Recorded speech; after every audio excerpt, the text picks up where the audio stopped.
PGSQL. Dawn crawled over the shivering sea like a pale, uncertain animal, its claws of light scratching at the slate-colored waves before creeping upon the battered stones of Skagos and Bear Isle, and the salt-bitten rocks that made up the Bay of Seals. Farther west, where the wind carried the cries of gulls and the reek of brine toward the mountainous wall of sound, the ceaseless thunder of waves on winter-clad cliffs, a vast hush seemed to wait in the brittle hush that comes between the final star's retreat and the first true gleam of day. That silence was never quite complete in the north, not since the days when tales of ice demons first blackened men's sleep. But on this morning it felt as thin as a thread pulled too tight over the edge of a knife. No wall of ice stood between the realm of men and the frozen wild. In its place stretched 300 leagues of unbroken stone highlands, pine-clad valleys, and glacier-scarred rivers, whose gray tongues poured through broken spurs like melted silver. 5 great fortresses: Whiteward, Icefall, Unsleeping Watch, Flint's Vigil, and the Citadel of the First Snow anchored the line, each hewn from black northern granite and mortared with lime and dragonglass dust, each older than the maester's oldest parchment. Between those bulwarks lay a skein of beacon towers, hunting lodges turned garrisons, trappers' steadings expanded into stockades, and lonely ranger posts, whose only company in winter were the cries of night crows and the soft sighs of falling snow. All of it required men, more men than the North possessed in seasons leaner than most, and so, for thousands of years, the Starks had ruled as wardens of winter and keepers of the silent border. They were not so much kings as shepherds of an unending vigil, and every generation they learned anew the dread that filled their ancient words. There must always be a Stark in Winterfell, for there must always be a watchman to sound the horn when the dead grew restless. At Winterfell, the morning found Lord Edric Stark, half-armored, before the hearth in the Wolf's Den, one hand resting on the pommel of a sword older than the Kingdom of the Reach, the other cradling a chipped cup of pine needle brew. He had stood like that for some time, long enough that the sparks in the fireplace had died to sullen embers, listening to the distant howls of the hearth wolves in their kennels. They felt something on the wind, he thought. They always did, weeks or months before men so much as shivered at their own hearths. "The ravens have come," murmured Maester Ronal, his voice muffled in the layers of fur about his shoulders. "Whiteward, Icefall, and the Citadel. 3 wings, 4 birds each. They all say the same thing." Edric's gray eyes, pale as sun-slick snow, fixed on the maester. "Speak it plain." Riders from beyond the Snowgrave. Scores, perhaps hundreds, bypassed the Blood River ford 3 nights past. They did not take trophies, did not light fires, did not steal cattle or women. They rode south and vanished into the Pine Barrens. Medimnor. That there were wild raiders beyond the Snowgrave River was no surprise. Clans of red-handed thens, skin-clad shadowcats, and spearwives daubed in ash had harried the north since before the first men carved faces on weirwoods. Yet such raids were usually desperate scrambles for steel or grain against log walls, never meant to hold back hosts. This incursion, with no torches and no battle songs, whispered of something else. "Send word to Defirth in the Dreadfort," Edric commanded. "Every hearth knight who can sit a horse is to muster at Icefall within the fortnight. The free folk may have found a new war leader, one wise enough to use snow for his cloak instead of fire and noise." Maester Ronal shifted, but his parchment-colored eyes held something more than concern. "Forgive me, my lord, but the snow in those ravens' feathers was rimed black." The Stark Lord frowned. "Soot?" "No. Something like frostbite, but colder, slick as obsidian." Edric's heartbeat seemed to hush the room. He could hear the faint scrape of his own breath. "Burn the birds," he said at last. "Everything they touched." A chill deeper than the morning settled in the pit of Ronal's gut. "The other fortresses will expect our reply." "We will reply," Edric answered, voice low as the embers glow. "But not on feathered wings." He spoke no more of it that day. Yet as he strode between the outer ramparts where ravens perched on frost-rimmed merlons and iron bells told the changing of the watch, the Lord of Winterfell felt the old stories circling like ghostly hounds. The ravens would not carry his fears across the north, but fear flew on keener wings than any bird. Far to the east, a lonely figure climbed the ragged teeth of the Frostfangs. Lyanna Snow, called the Maid of Mistgate, bastard daughter to Lord Edric by a spear wife long returned to the forests. No blood of Winterfell flowed in her line by the reckoning of the maesters. Names scribbled in ink and chained to rat-chewed oaken shelves. But in her veins boiled the frost fire that belonged to all the wolves of the First Keep. She wore no armor beyond boiled leather and snow-stiffened furs, and her only weapon was a yew bow carved with runes so old the shapes had blurred beneath centuries of oil and blood. By her side trotted a pale direwolf with moon-bright eyes and fur the hue of clouded silver. The rangers called him Shade, but Lyanna whispered his true name only to the trees. She had tracked the raiders for 2 days, finding arrowheads of dragonglass buried in the bark of fallen pines, strange sigils scrawled in frost on stone outcrops, and once the frozen corpse of a hillstag, whose eyes had shattered like smoke-cracked glass. The beast's throat had been slashed ear to ear, yet there was no blood. Something had licked the wound clean, leaving only a glistening rime beneath what remained of the hide. At sunset on the second day, Lyanna knelt beside a shallow hollow in the snow. She brushed aside the drift and found a boot print, shaped not by leather, but by something harder. A print all edges, delicate as glass, crowned by 5 thin ridges where toes should have pressed, but left no curve. When she touched the center, her glove stuck fast for an instant, as though frost itself tried to swallow cloth and flesh alike. She tore her hand free, and watched with widened eyes, as the print filled with a faint pale mist. The stories whispered of white shadows who walked in silence on the coldest nights, of dead gods wearing crowns of frost. Scare tales for children, blade stories for horsemen. Lyanna had laughed at them often, yet nothing living left a track like the one staring back at her from the snow. Shade's hackles bristled. He turned his head west, ears pricked, muzzle wrinkling. Lyanna could smell nothing over the clean bite of ice, but she trusted the wolf. Unshouldering her bow, she knocked a shard of dragonglass. It glimmered smoky green against the dying light. She waited, still as snow. Moments bubbled by. Then, faint as a lover's breath, came the sound of brittle branches yielding to something far heavier than wind. A shape emerged between 2 ancient pines, a man swathed in furs the color of rotten snow. Face hidden beneath a cowl, steps silent, save for the crunch of rime. Behind him came another, and another. 10 heartbeats later, the forest was a gallery of hushed movement. The free folk raiders, yet changed, their brown eyes now filming over white, skin gone translucent, blue-dark veins snaking up jaws and across temples.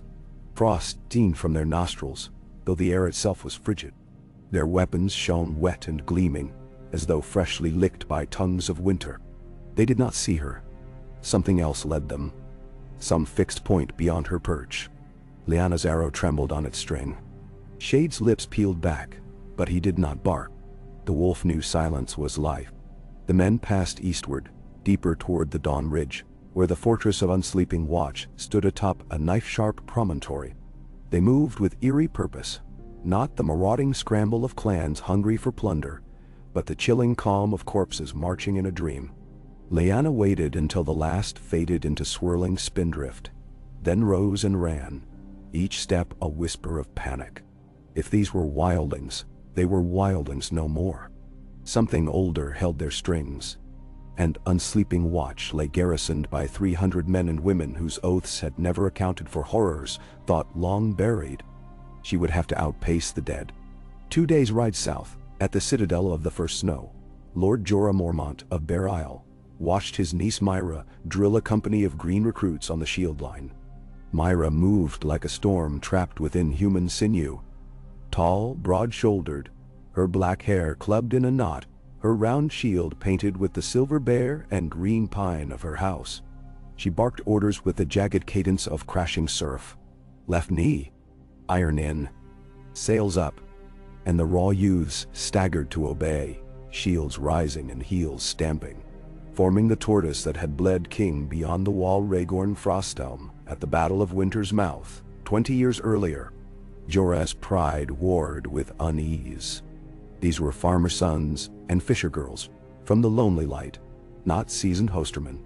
Yet rumor said the Frostfang passes were thick with shadows, and the maesters had begun once more to chart the sky for comets. "They will hold," Myra told him when the drill ended, sweat steaming from her brow. "A shield is only as strong as the fear behind it. These children have lost kin to raiders. Fear they have in plenty." Jorah stared toward the north wall of the fortress, where the heads of last winter's turncloak wildling chiefs still adorned pikes. "Fear cuts both ways." He said no more, but that night he dreamed of ash-haired children crying over a frozen sea, of white wolves leaping in silence across moonlit snows, and of a great heart of ice beating beneath the world. Dreams and ravens were of equal weight that week. When the first bird from Winterfell arrived, its message was sealed with wax stamped by a direwolf's head, half melted, as though the heat beneath the seal had been too fierce, too spurred by urgency. It brought orders: all beacon towers to be manned by double watch, every family within 40 leagues of the silent border to prepare supplies for a season's muster, and every lord, great or small, to send a sworn man or a son to Winterfell. The summons burned through the north like wildfire. Men and women recalled sermons sung by old septons of days when ice itself had worn armor. They whispered of others and of cold hands, of last storms that froze men's tears on their cheeks and shattered them like glass. They watched the skies for a red sword. But the heavens remained a limitless dark, the stars sharp and uncaring. In the Dreadfort, Roose Coldwater, grandson to the flayed lords of old yet sworn true, read the message and smiled with calm disgust. The Starks marshal fear as though it were strength itself. He told his bastard, a silent boy with eyes like drowned coal, "Yet fear must be guided, or it turns on its master." The boy, whose name no one spoke, simply nodded. That evening he rode with 40 horsemen north to Isafall, a snowstorm at their backs. 1 league northwest of the shivering woods, Lyanna Snow's lungs burned with shards of cold as she churned through hip-deep powder. Shade loped beside her, breath pluming white. Behind them rose the sound of antlers cracking ice, a herd of caribou fleeing something unseen. Over and over, the girl told herself she was almost there. Almost to the watchtower at Flint's Vigil, where a horn of silvered steel hung waiting to peel open the sky. The forest opened onto a high valley drenched in moonlight. Across that valley, halfway up a dagger of rock, Flint's Vigil clawed at the clouds. Torch fires speckled its ramparts. Lyanna felt her legs buckle with relief. 1 horn blast, 1 raven, and every fortress along the silent border would brace. Even the citadel of the first snow could be warned before dawn. Then the cold changed. It thinned, like wet cloth thrown over her shoulders. Breath seized in her chest. With every exhale she felt the air scalding as if drawn through iron so chilled, it began to burn. Shade halted, hackles a silver ridge. His growl rumbled low. From the tree line across the valley, shapes emerged like shadows ripped free of their owners. They walked, not ran, yet each stride devoured yards with unnatural grace. Moonlight glimmered off skin that looked carved from faintly luminous ice. Eyes burned pale blue beneath brows of rime. The foremost dragged a blade so thin it seemed wrought of frozen moonlight. Behind him plodded 100 free folk corpses, their eyes blank stars, hands clutching rusted axes, and bronze spears blackened as night. Lyanna lurched forward, but her foot slipped, carving a sudden trench through snow. Pain flared in her ankle. She tried to rise and felt the joint scream beneath her weight. The dead shapes saw her then. One turned its head with creaking deliberation, and in that moment, all the forest seemed to moan. Frost spiderwebbed across the face of the moon. Shade sprang, lips peeled back in silent fury, and disappeared into the oncoming tide. Lyanna heard the wolf snarl, high and ragged. Heard bone meeting something harder than bone. Heard the sharp crack of jaws snapping shut. Then nothing. No yelp, no howl. A swallow of silence. She crawled. Arm over arm she hauled herself toward the foot of the spur where the watchtower stairs knifed up the slope. Her fingers were numb. She could not feel the bow slung over her shoulder, could scarcely tell whether she still clutched the dagger of dragonglass she had drawn after Shade vanished. Behind her, the first whispers of ice steel sliding against frozen ground taunted her ears. She reached the stairs. 20 stone steps. A mile. An eternity. She began to climb, dragging her useless ankle. Breath came in shreds. Halfway up, she looked back. The creatures had halted at the valley's edge. The corpses spread like a fan, weapons raised as though saluting. The icy leader lifted his sword and touched its tip to the snow. The ground hissed, steamed, and then cracked with a sound like ancient trees splitting in a gale.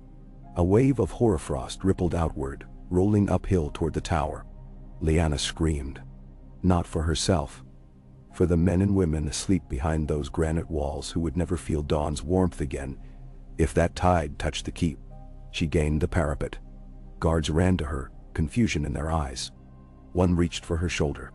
"Horn," she croaked. "Sound it. Sound it until your lungs burst." "They're here," Dad said to one. The soldier turned, saw the valley, and froze.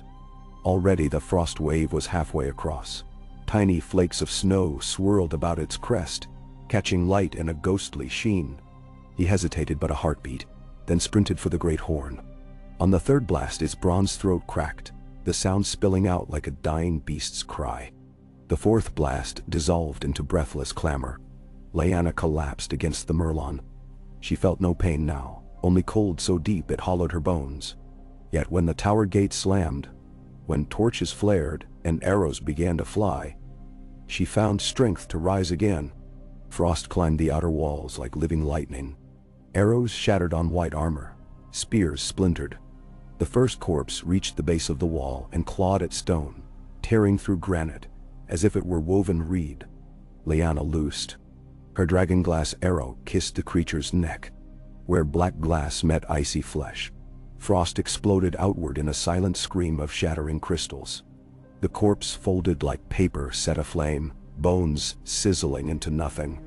A gasp ran along the wall. The soldiers stared at her, then at their own steel arrowheads, useless as straw dot. In those wide eyes, Lyanna saw the weight of centuries shift. The old tale stirred. The Starks had hoarded little caches of dragonglass in forgotten vaults, yes, but most here had never seen the stone, let alone used it. She notched another arrow, the last, and waited. The lead icy thing raised its sword high. Frost bled down the wall in rivulets. Stone popped and cracked. The tower shuddered. Lyanna breathed, aimed for the thing's mouth where cold mist streamed. She loosed. It happened in less time than a heartbeat. The arrow flew, vanished, and the creature's head burst in a flower of frozen shards. Yet where that icy helm fell, another shape stepped forward, blade raised. And behind that one, another and another. Endless. The moon fled behind clouds. Darkness swallowed the keep. In Winterfell's Godswood, Lord Edric Stark knelt beneath a weirwood whose face wept red sap like tears of blood. Wind shivered through its bone-white boughs, carrying a smell of distant snow. Edric pressed his palm to the carved trunk and listened for the old god's reply. What he heard was a far-off horn blast, then another, then a final call that died as though bitten through. He rose. The leaves rattled overhead. "They have come," he whispered. That night every hearth in Winterfell was banked low, and every sword was drawn.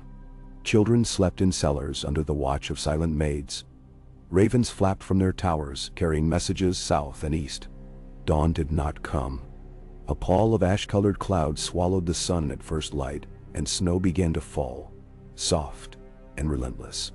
In the frost-bound remains of Flint's vigil, Lyanna Snow huddled with 20 survivors in a cellar where moss grew on broken flagstones. Her ankle lay swathed in linen, her bow beside her. Above, the muted echoes of the dead stalked charcoal halls. The cold seeped through stone like water, each breath a white wisp. She wondered if Shade yet lived in some pocket of snow, or if he stalked those same halls now with eyes glazed pale blue. Someone pressed a cup of honeyed wine into her hands. She drank and tasted sorrow. Outside the wind howled, and with it came the sound of bells. Distant, faint, ringing from the beacons between the fortresses, as each signaled the next. The North was waking. The North, Lyanna thought, would have to decide whether waking meant screaming. At Isafal, the gates swung open to swallow the horsemen of House Bolton. Roose Coldwater dismounted in the courtyard, crusted with frost, and gazed up at battlements, crowded with men whose faces were pinched white with dread. In his eyes gleamed something too close to delight. Fear, he knew, could be guided. And he had always guided it well. Deep in the Skirling Pass, Tormund Giantsbane rallied freefolk who still bled warm blood. He cursed the cold shadows and their blue-eyed thralls. And for the first time in 100 generations, the people of the Stream and Stone considered riding south as an army, not of reavers, but of refugees. South of the White Knife, in the damp stone chambers of White Harbor, Lady Mira Manderly penned pleas to the Reach and the Vale, begging ships and steel, while in Old Town the Archmesters sniffed at talk of ice demons, choosing to debate the breeding cycles of silver swans instead. The beacons burned on. Fires glimmered through the night like a chain of defiance, a memory of dawn in a world sliding swiftly toward darkness. The North had no wall of ice, no 700-foot bulwark grown numb to time. What it possessed was older still. Will hardened by summers that felt like winters, loyalty born of shared frostbitten nights, and a stubborn, unbreakable oath passed from one Stark heartbeat to the next. There must always be a Stark in Winterfell, and there must always be a North to answer the call. Lord Edric drew the blade of the wolf song from its scabbard that night. Its steel was Valyrian, dark as smoke, rippled with sunset sparks that seemed to move beneath the surface. He held it aloft beneath the flurrying snow while his bannermen watched, torches guttering. "Ride," he said, his voice cutting the hush like iron slicing silk. "Ride to every keep. Gather every hunter, every mason, every child old enough to notch an arrow. The dead walk." The words turned the courtyard colder than any wind. An old woman among the gathered, Gela midwife to half the winters born of Winterfell, spread her hands. "If the dead come, my lord, where will the living stand?" Edric lowered the sword. Snowflakes hissed against its edge. "On the edge of the world," he answered softly, "where we have stood since before the first dawn. Alone if we must, but together or we fall."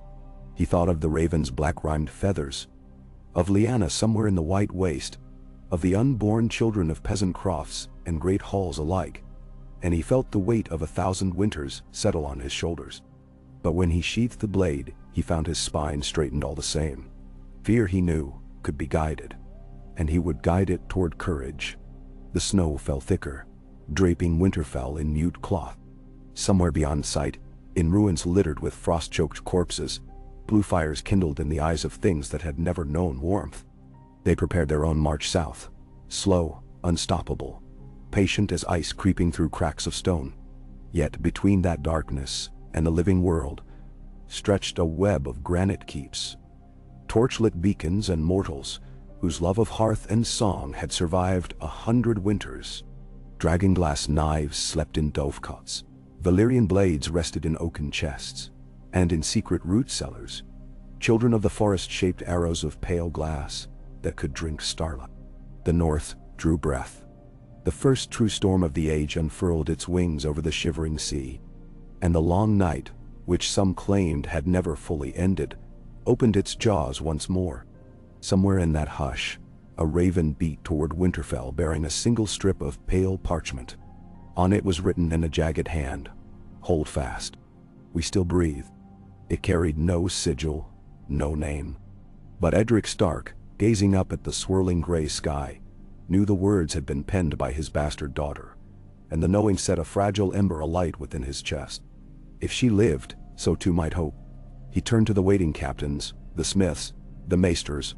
"Forge every plowshare you can spare into spearheads of dragonglass," he said. "Melt every ornament, every goblet, every damned bauble of silver for arrowheads. Feed the forges until they glow like dawn. Tonight we fill the quivers of the living." The men And so the hammers rang through Winterfell, and sparks leapt like captured stars, and somewhere in the deep cold beyond the Frostfangs, an ancient enemy felt the tremble of rising, mortal heartbeats, and paused in its stride. Not halted, no, but measured, as though curious whether this small warmth might flicker out before the great cold pressed on. The night tightened. Wolves howled. Fires burned. The line was drawn not in carved ice, but in flesh, blood, iron, and will. The North had no wall. It had only itself. Sometimes, Edric Stark reflected, that had been enough, and it would have to be enough again. Mist. PGSQLPL. A hush deeper than snowfall settled over Winterfell as the castle's forges roared through the night. Flames bloomed behind soot-rimmed shutters, licking chimney throats like caged dragons, and every clang of hammer on anvil beat time against the thin walls of men's courage. Sparks darted upward until they vanished into drifting flakes. Bright, joyous things dying in the cold. Yet each death was a promise of a spearhead or arrow tip reborn. In the yard, stable boys shoveled charcoal and kindling. Smith's apprentices cranked bellows till their palms bled, and carters hauled crates of obsidian shards from crypt stores, long sealed by dust and vow. Edric Stark allowed himself neither sleep nor seat. All night he stalked between the ringing stones, checking molds, weighing billets, lifting rough-cast blades, still warm enough to glow sullen red. Lords and small folk alike flinched at the sight of him, tall as a weirwood trunk, gray eyes glimmering like sunlit ice, wolf pelt cloaking his shoulders. He did not bark orders. He spoke them low, certain they would be obeyed because they must be. When Maester Ronald pressed him to rest, he answered with a stare flat as a frozen lake. The night has no need of my dreams, Maester. It has claimed enough. By dawn's dim counterfeit. The sky a pale bruise under unending cloud. The first wagon rolled out of the castle gate, bound for Icefall. An escort of Karstark riders flanked it, black banners snapping at the wind. They carried 2,000 dragonglass arrowheads, 400 obsidian spear points, and half a dozen broad-bladed axes forged around ribs of tempered steel. The weapons clacked and rattled with every rut, sounding to Edric like a choir of bones. The dread in that music was answered by the courtyard's hush as more wagons lined behind the first. Across the yard, a column of children shuffled forward, clutching bundles of furs and barley loaves. They were the ones bound south for safety, though south meant only the White Knife and the wooden palisades of Hardhome village now, for word had come at dawn that ravens never reached White Harbor. Lady Mira's tower had gone silent. Whether by storm or darker hand, no one knew. Faster, murmured Edric to the steward by his side. A lean flint of the ice river named Gowan. If Hardhome falls before our younglings reach it, this work is ash. Gowan's breath steamed. He scratched a tally on a wax board, trying to hide the tremor in his quill. It will hold. They have stout walls, 50 men-at-arms, and a septon who swings a hammer like old King Theon himself. Nemunsko. Edric said nothing. 30 heartbeats later he turned sharply toward the Godswood. He heard no call, saw no shape, yet something tugged him as surely as reins on a warhorse. Wind sighed through Blackstone Merlons. Somewhere a raven croaked a harsh note and was silent. In the stillness, Maester Ronald approached, bearing a roll of stiff parchment. From Deefhearth, my lord. 3 seals broken. The raven arrived half dead. Edric cracked the remaining seal. The wax flaked away like scabbed blood. Within, Lord Roderick Glover had scrawled only 6 words. We saw lights beyond the tide. He read them thrice, the meaning shifting each time like snow shapes under moonlight. Lights could be ships, southern sails answering the beacons. They could be free-folk campfires on the long spit of Salt Marsh. Or they could be the pale witch fires sailors whispered of, dancing over flooded cairns when drowned specters rose to sing forgotten names. Send riders, Edric muttered. Find what moves beyond the surf. Ronald hesitated. No fresh horses, only the watch pair in the east stable. They'll serve. If the tide freezes, they won't reach Deefhearth before dusk. Then they'll ride on the ice. Ronald bowed and hurried off, robes flapping like startled crows.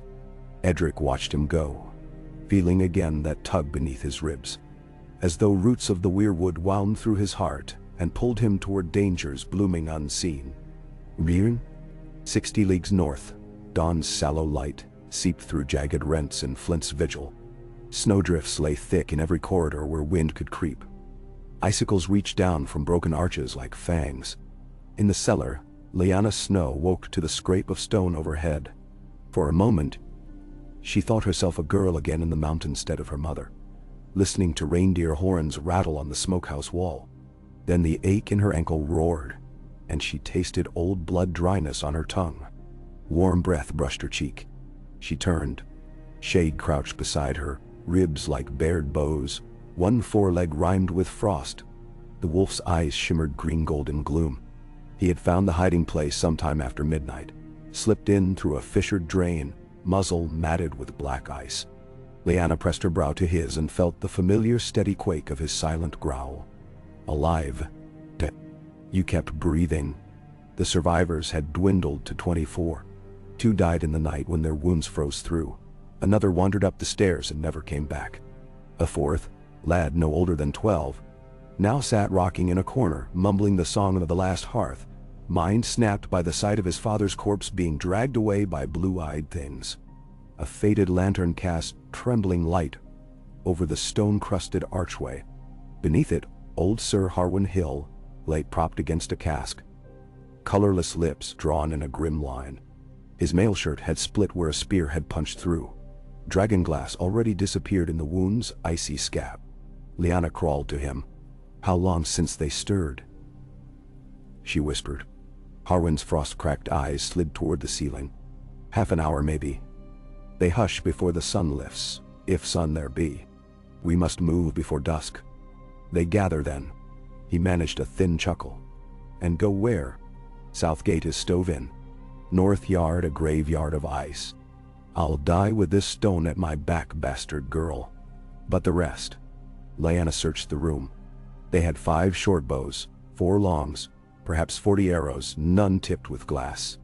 2 pikes, 1 broken.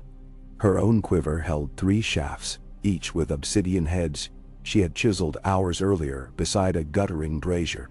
Flint's vigil had once stored a chest of dragonglass daggers, yet that chest sat across the cellar slippery with rime, lid wrenched free from inside. Empty. Whatever spectral sorcerer animated the white shadows had claimed every shard. Or perhaps it merely feared them. She rose unsteadily, weight on her good leg. I'm taking a scout. Sir Harwin caught her wrist. If those doors open, we are dead. If they stay closed, we starve or freeze, and then we rise to join them. She pried his fingers free, stood swaying, then shouldered her bow and limped toward the stair. Shade followed, silent as the drifting powder. At the landing she pressed her back to stone, listening. Nothing now, but the soft shift of settling ice. She climbed. Daylight bled through the ruined murder hole and fell in dusty columns. Outside, cloud inches above the tower spouted plumes of feathery snow. The bailey lay crusted white, littered with bodies dug half from drifts. Some men of the watch, others free folk in furs stiff as boards. The pale creatures were gone. So too, the corpses they reanimated. The keep had been swallowed and spat out. Lyanna advanced to the outer wall. Shade ranged ahead, muzzle low. Across the wide valley she saw no trace of movement. A hush of deceiving calm. She fixed on the beacon tower, a finger of stone 5 furlongs west toppled in the first assault. Its brazier lay askew, embers long snowed under. Beyond it, the pine sea stretched. Somewhere there the next tower burned still. And farther the line spooled south to Isfall. If she could reach even the half-crumbled beacon, she might light fresh fire, send smoke or spark at dusk. Yet between stood open field. She kneeled, snow biting her knee through leather. "Scout it," she breathed. Shade darted forward, loping across powder. He paused twice, breath streaming. At the far end of the field, he vanished behind a hump of drift. Moments ticked. Then his head re-emerged. No alarm in posture. Only hunger. Safe for now. Lyanna tightened the laces on her splint, heart battering ribs. Behind her, Sir Harwin and 3 archers crept from the postern. She waved them low. One step, then another, the crunch of snow muffled by soft wind. Her lungs burned with cold that tasted of ground glass. Each heartbeat hammered in her throat like war drums. They crossed halfway without mishap. Then a spear of ice shrieked from the sky and shattered against the snow beside them. Frost gusted in a blinding cloud. She spun, nothing in the gray gloom overhead. The archers rang together, knocking instinctively. No target. A distant wail floated across the valley. Not human, not wolf, but something ancient, sorrowful, and furious. Lyanna felt her bowstring tremble, though her fingers did not. Shade whirled, hackles bristling. Snow stirred near a line of half-buried stakes. A hand broke through, skin pallid, nails black as onyx. Then another, gripping the wood. Corpse hauled itself upright, armor crusted in frost. A flint shield strapped to its arm, helm filled with blue fire. Yet, before it could rise fully, Shade lunged, fangs closing on its throat. Obsidian arrowheads glinted on the wolf's collar. A gift from Lyanna months ago. The points raked ice flesh. The corpse exploded in shards like shattered harbor glass. Shade landed amidst dusting crystals, shook once, and kept moving. But more fissures burst open. 10, 20. A score or more corpses breached the valley floor, as if the earth had grown teeth and spat them out. They lurched toward the small band, eyes lit cobalt. Arrows whistled. Regular steel stuck useless or snapped. Lyanna shouted, loosed one glass-tipped shaft. It found a throat, and 2 more corpses behind collapsed in a crackling chain as cold magic rebounded. But she had only 2 arrows left. Run, she barked. They broke for the beacon. Harwin limped, blood-staining snow. Old wound reopened. One archer screamed as talons raked his spine. He tumbled, bones crunching, then fell silent, blue wink of reawakening already in his pupils. The winter slave rose, grasped its own dropped spear, and hurled it at Harwin. Lyanna turned in time to see the old knight stumble, spearhead punching through his cloak into ribs. He sagged but waved her on. Shade circled, herding the creatures away from Lyanna like a sheepdog amid wolves. Frost licked up his legs where claws found him. Still he snapped, tore, moved. For an instant, the valley rang with snarls, shrieks, the wet pop of bodies breaking under teeth. At last Lyanna gained the beacon's cracked stare. She heaved herself up, dragging Harwin by the collar. The archers scrambled behind, firing downward until their quivers were hollow. Shade darted up last, tail a torn banner. Lyanna reached the platform, found the brazier half full of snow slush. No oil, no pitch. She cursed, fumbled in her pouch. One tiny vial of wildfire, a gift from a Lysine trader at Wintertown Feast 2 years gone. Hardly enough to start a cook fire, let alone a beacon. Under her feet, the tower shuddered as corpses pounded the stair. But wildfire was greed, Maester Luwin once said. It devoured all offered and begged for more. She smashed the vial against slush. Green tongues hissed up. Harwin seized broken hafts of arrows, thrust them into flame, and jabbed them at fresh kindling. Fallen shingles, shredded banners, her own quiver. Shade backed away, snarling at emerald sparks. For a breath, the blaze seemed pitiful. Then wildfire caught the resin-rich pine boards beneath, and a hungry roar spiraled skyward. Green fire climbed the beacon, twisted around broken stones like vines of emerald glass. Thick smoke belched black-green, impossible to mistake for hearth or camp. It punched above the endless white sheet and smeared across cloud. A smear defiant and wicked. Lyanna felt heat on her cracked lips, gloriously painful after days of killing chill. She swayed, and saw something beyond flame. Faint flicker of answering light maybe 3 leagues south. A tower flare of orange. Then another in the distance, yellow-white. The chain awoke. Icefall, unsleeping watch, whiteward. A scream tore through the stairwell. A dead thing burst onto the platform, mouth wide in silent fury, frost crawling over chipped teeth. Harwin met it with a chunk of burning timber. but the flame slid from icy flesh with only hissing steam. Lyanna drew her knife of dragonglass. The corpse lunged at the nearest target. Shade. Wolf and ghoul collided. Lyanna flung herself forward, knife first. Blade met skull.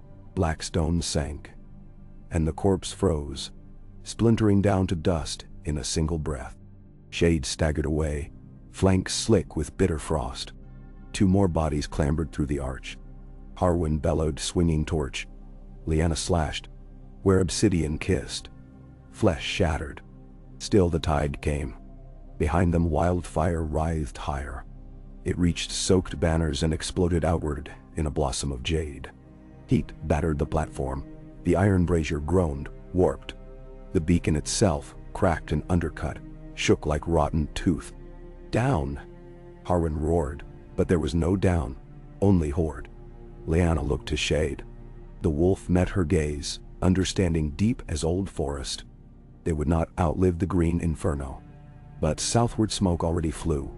She put 2 fingers to lips, whistled a sharp note learned in childhood hunts. Shade bolted over the crenelle, hit a mound of snow below, rolled and vanished into swirling drifts. She smiled. Then flames drowned sight in blinding green. No one tell. 50 miles south of the ruined vigil, the fortress of Icefall crouched where 2 rivers frothed together through a slot canyon. A bastion of hexagonal towers sculpted by masons who took their lessons from basalt cliffs. Its walls shimmered in half-light with rime that never melted. Hence the name, yet warmth pooled within black-veined stone courtesy of hot springs piped cleverly under floors. Travelers joked you could walk barefoot here while blizzards howled outside. Ruse Coldwater found such comfort distasteful. He stood on the inner parapet, studying the line of bonfires along the northern horizon, each dancing spark revealing another tower signaling doom. His bastard Gideon knelt beside a murder hole, eye pressed to a slit. Green flame at flints, Gideon murmured. Then nothing. Either their stores are spent or the tower is gone. Makes little difference to corpses, Roose replied. Dead men do not fear dark. The gatehouse behind him rattled as another cart of refugees rolled in. Crofters, charcoalers, a mid-river ferryman hauling a flatboat overland, like some demented turtles shell-strapped to oxen. They stumbled, half blind with fright. Soldiers herded them to the bailey where stewards tallied names. Each new mouth was another ration cut. Ruse's lips curved. Fear alone would not hold Icefall. Neither would honor. The old gods cared nothing for mortal stone. But panic could make men do great things. Or foolish ones ripe for guiding. Send the riders, he told Gideon. 5 east, 5 west, 4 straight south. Spread the rumor, Winterfell burns. Stark banners torn, Lord dead. Tell them we alone stand. They will come. Gideon's pale eyes flickered. And when they learn the truth? Truth bends like twig in winter winds. Once they are within my walls, they will hold for their own lives, regardless whose wolf sigil flies. Gideon bowed and strode away, boots crunching frost. Roose turned again to the horizon. A fresh beacon flared 2 towers off, a bloom of gold against ashen cloud. The pulse quickened in his throat, a hunter's thrill. When dread peaked, men sought strong hands. He would offer his. Then, once gratitude blossomed into dependency, the north would know a new warden. A bell tolled thrice behind him. A summons to council. He descended the stair and crossed the covered bridge into the inner keep, where Lord Simon Serwyn Castellan for House Stark waited at the round table. 10 other lords or heirs crowded the chamber lit by lamplight. Hornwood, Tallheart, Karstark, Reeswell. Their faces were wan, eyes hollowed by sleeplessness. Yet hope glimmered faint. They had dragonglass stocks, spring-heated walls, enough barley for a fortnight. And above all, they believed Winterfell still commanded from afar. Reports? Simon prompted, voice brittle. Lords recited tidings. Flint's vigil fell, unsleeping watch silent. Scouts missing in the Frostfang foothills, wildling refugees clustered at the Blood River crossing. Panic rippled each time a name ended in silence. When they faltered, Roose spoke softly, certain each word would seed more doubt. "We face an enemy who kills not for plunder, but for multiplication," he said. "Every soldier lost to them returns as foe. Dragonglass slows their stride, yet our supply is finite." Lord Tallheart slammed fist on oak. "Winterfell sends more." Roose tilted his head. "Does it? Ravens from the south gate arrived blank. The Stark forges may burn, yes, but whether those wagons reach us before the dead do, I wonder." Doubt swam through lamplight. Simon Serwyn lifted a trembling cup. "The king of the Trident will send steel." Roose's smile never reached eyes. "Steel? Our foe shatters it like frozen mud." He leaned forward. "Icefall is stone above a boiling river, walls warm enough to blunt frost. Let us not squander that advantage by marching men into white oblivion. We hold here, behind glass-tipped bolts and fur-lined walls. Any who attempt retreat or desertion we harness in chains. They can serve as barricades when the tide arrives." Some gasped. Others stared, considering. Lord Hornwood cleared his throat. "Chains of living men. Better living than dead. Corpse walls cannot fire arrows."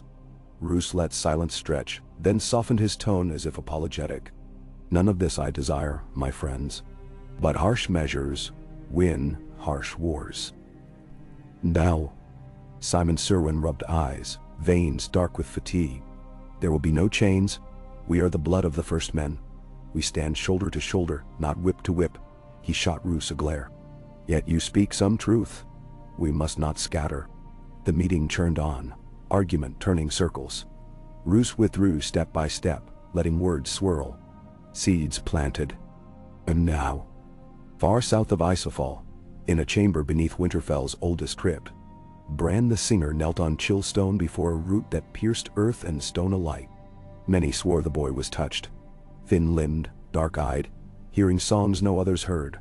He pressed palm to moss-slick root and closed eyes. The world fell away. He dreamed of forests older than memory, of hot blood dripping into ice caves, of hammered iron clashing on bone horns. Yet beneath all, a slow thunder beat. Heart of the weirwood net, pulsing like a drum beneath the skin of earth. Through that pulse, Bran heard voices, snatches of men screaming, of wolves howling, of wind shrieking names long dead. But one voice threaded luminous clear. Lyanna's whistle, sharp with urgency. The bark of a direwolf.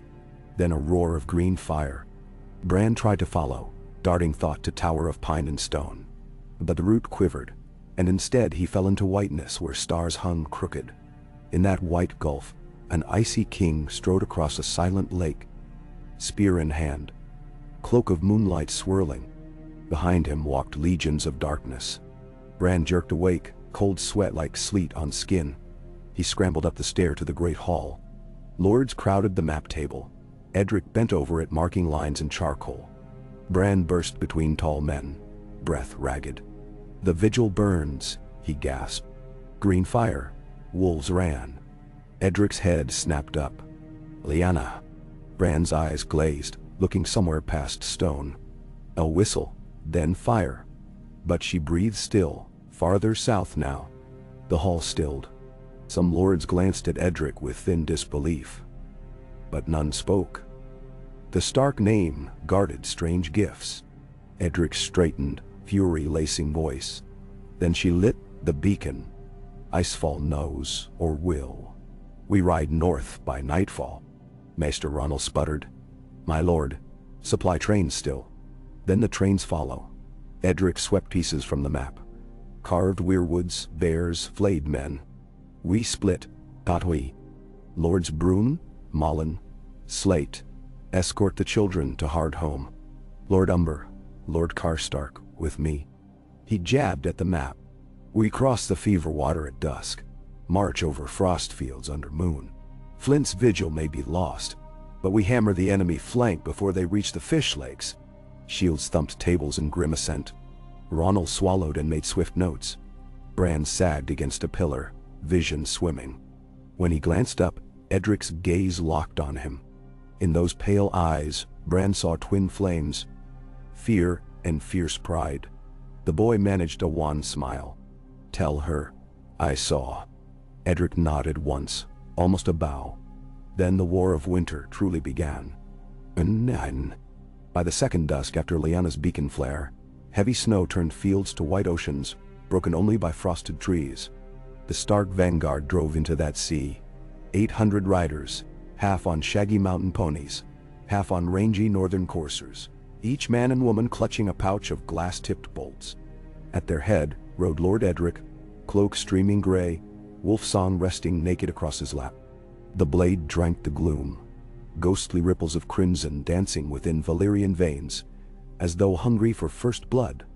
To his right thundered Eddard Karstark on a dapple gray. To his left, Mors Umber whooped loud enough to shake branches. Great Axe Frostbiter strapped on back. Behind them drummed the Northern Heart, Manderly lancers in sealskin cloaks, Ryswell bowmen wrapped in horsehide, Lady Dustin's handful of scarlet riders, Ned Woods the Green Dreamer bearing a long willow staff, whose tip had been planed to obsidian. They made camp by a half-frozen stream, where black current groaned under crusted ice. Cookfires were not permitted. Instead they chewed salt pork and drank hot wine spiced with juniper, heated over lantern coals. Edric allowed the warmth to seep only so far. His thoughts were arrows firing ahead into night. He spoke little, but his eyes never ceased searching the tree line where man-snow mingled with true white. Shortly before false dawn, the forward scouts returned, dragging something between two spears. A corpse, half-thawed. Steel arrow still jutted from its eye socket, perhaps a freefolk raider felled by rangers weeks past. But frost vined its flesh like marble, and now and again its mouth worked, silent lips forming shapes that might have been words in life. When the scouts halted before the fire pit, the corpse convulsed, bending backward until its spine cracked. Ice sprouted across arrow shaft. The steel head hissed, disintegrating. With a final jerk, the body stilled. But when they tried to bind it, its arms snapped upward, fingers clawing. It took 4 hard strokes with a dragonglass dagger to still it again. Edric watched the black stone steam in the frigid air. "They're close," he announced. The camp broke in minutes. Spears relashed, horses bridled, torches snuffed. They rode through the gloaming, with only pale aurora flickers overhead to guide. Wow. In the ruins of a pine-wreathed holdfast 3 leagues from Icefall, Roose Coldwater's outriders found the remains of a children of the forest grove. White weirwood saplings hacked down, bleeding sap that glowed faint in dark. At Grove's center lay a dead direwolf pup, nailed to stump. Message or sacrifice, none could say. The men recoiled, but Roose crouched, brushed a hand across sticky red sap. It clung to glove-like glue, stank of sweet rot. He thought of old tales. When first men cut God's trees, the trees cut back, and sometimes they used men wielding ice for blades. He ordered the grove burned. Green flame roared as oil splashed. Sap hissed, kindling stink thick as tar. Shadows danced like capering sprites across snow while overhead purple smoke coiled. That night Roose dreamed of roots choking throats. He woke with heartbeat pounding so fierce, he thought he'd died and risen again. His bastard Gideon stood by sleeping pallet, face ashen. Riders approached from the south, Gideon whispered. Stark banners. Roose swung free of furs. How many? Too many. Roose smiled thin. There is no too many when fear commands. He dressed swiftly, drawing supple doeskin over tunic, slipping narrow blade gloom under belt. Unbar the gate. Let our good lord in. No. Edric Stark rode through Icefall's outer gate at midday, hooves clacking over oak planks rimed with powdered snow. Refugees lined either side of the bailey, gaunt shapes in cloaks patched with sailcloth. When they recognized the direwolf banner's relief broke like water through cracked stone. Sobs, cheers, hands raised. Children ran near kicking up dusting powder. Edric lifted a mailed hand in silent salute, but he took careful note of every cask against wall, every barrel of salt pork, every soldier's eyes skittering from him to their masters. Something uneasy simmered here. Roose Coldwater welcomed him beneath the portcullis, arms wide, voice a purr. Winterfell's steel arrives in the nick. Not steel, Edric corrected, dismounting. Glass. He waved for wagon masters to proceed. Guards cracked tar-sealed chests, revealing black shards shimmering like starflecked night. Gasps rose from crowd. Roos's smile flickered. Valuable and limited. Lord Stark, we must ration. Yes, Edric said. After we inspect your stores. Tension coiled as taut as crossbow string. Roos gestured graciously. Of course, my lord, I am but your humble steward. They moved toward the main hall, banners snapping overhead. Gideon shadowed steps like a dark reflection, hand never far from dagger. Umber and Karstark towered behind Edric, eyes hard. In torchlit cellar vaults they found barrels of salted trout, sacks of barley, wheels of goat cheese, but no dragon glass. Roos spread palms, already distributed to towers. Ask any watch captain. Edric's gaze lingered on a rack of curved scythes, still coated in grease. And the chains. Roos blinked. Dense. Edric nudged a coil of linked steel with boot. Heavy, iron. 6 feet high with spikes welded inward. For barricades, or men. Roos's expression smooth. Merely an idea. Edric stepped closer. Bury it. Something sharp flashed in Roos's eyes, then vanished beneath a bough. As you command. They emerged from cellars to commotion. Horns braying on the north wall. A scout galloped across Bailey. Breath misting. My lords, free folk approach. Hundreds. Carrying torches, white flags. Roos wheeled. Wildlings rarely sue peace. These do, said the scout. Say they flee pale demons, beg passage south. Word rippled. Edric's pulse quickened. He recalled Bran's vision. Free folk refugees. Open the gates, he ordered. Roos caught his arm. You cannot be serious. I am. They'll eat our stores, weaken walls, maybe open gates at midnight. Or swell ranks with willing arms who know the foe. Edric fixed him with ice-gray stare. We've war enough without fighting the living. For the first time, Roos's composure cracked. Irritation shimmered like heat off snow. Edric had guessed the man's game. Fear turned to power. The Stark Lord would not feed that fire. Gates groaned open. In poured a bedraggled host. Spearwives with babes, old men dragging sleds, warriors whose scars showed through rag furs. At their head strode Tormund Giantsbane, beard orange as autumn oak, shoulders broad as barn doors. He knelt before Edric. Lord of Winter, Tormund rumbled, voice hoarse from shouting. I bring you souls, you give us walls. For that you have our spears, such as still warm the hand. Edric nodded grave. Spears will be met with food and fire. All who take the old vows of watch and ward are kin tonight. Murmurs. Half relief. Half wonder. Roos watched, expression shuddered. That night, the walls of Icefall shuddered with new life. Kettles bubbling. Free folk trading tales, beside northern hearth nights. Children chasing each other between rows of tents, pitched hurried beneath outer towers. Edric walked among them, clasping shoulders, sharing words. He found a quiet wonder in the resilience of humanity. How quickly fear could thaw into fellowship given spark. Later he convened war council in the hot spring chamber. A steam-wreathed cavern where mineral water pooled, glowing turquoise. Their maps were unrolled, crude but serviceable. The valley to the north where rivers braided, hills where watchers once kept bonfires. The wide clearing before unsleeping watch, now ominously bare of signal. They move south across 2 axes, announced Ned Woods, pointing. One host skirts east along Pine Barrens. Another through the open Frostfield, wide enough to flank any single keep. Tormund grunted. Aye. Saw them spill from the ice caves near Giant's Run. Could be 10,000, maybe more. Pale Kings in front, dead behind. They walk slow but never rest. Silence rippled. 10,000. More than twice the living souls within Icefall's walls. Edric turned to Maester Ronald, who stood dripping quill near hot spring spume. How many glass arrowheads remain after tonight's gift? 1423, Ronald replied. 700 daggers.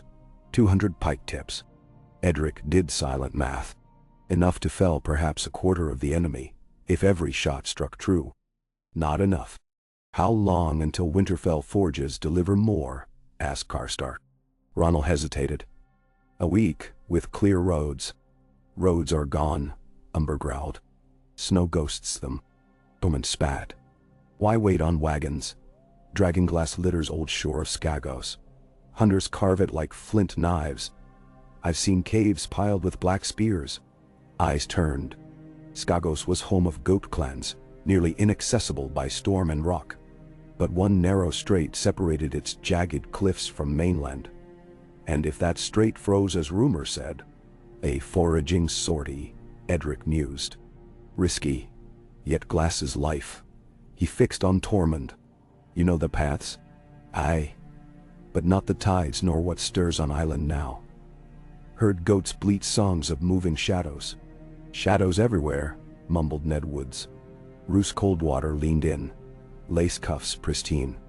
I volunteer a detachment of my riders, light, swift. Bring back what they can in 3 nights. Edric weighed. Sending Boltons unsupervised could misplace vital resources. But time pressed. You'll have escort, he said. Gideon leads your men, but Lyanna Snow, when found, commands mission. Roose bowed, but jaw tightened. As you wish. Jinin. Ha. South of the keep, Lyanna awoke stunned amid smoking rubble. Wildfire had burned itself to ash. Snow doused remainder, leaving charred beams steaming. Around her corpses lay scattered. Some shattered to crystal, others limp in final sleep. Ice things gone, either slain in blast or retreated. She crawled free, calling for shade. A distant whine answered. She found the wolf pinned beneath a fallen joist. Frost etched his fur, but eyes blinked. She heaved timber aside and pressed face to muzzle. Breath warm. Together, they limped west toward the river valley, beacon chain aflame ahead. Hunger gnawed, fingers burned with frost. Yet knowledge that her signal reached hearts kept her upright. Near dusk, she saw silhouettes of riders cresting ridge. Tall pennants with direwolf sigil. And at front a boy on shaggy black horse waving frantically. She would later learn Bran's dream guided them. They met under a sky, banded violet and crimson. Rangers dismounted, wrapped her in furs, poured hot wine past cracked lips. She croaked 3 words. Icefall. Free folk. End. Corpses. Captain Darren Reed nodded. Our Lord rides north. We ride him now.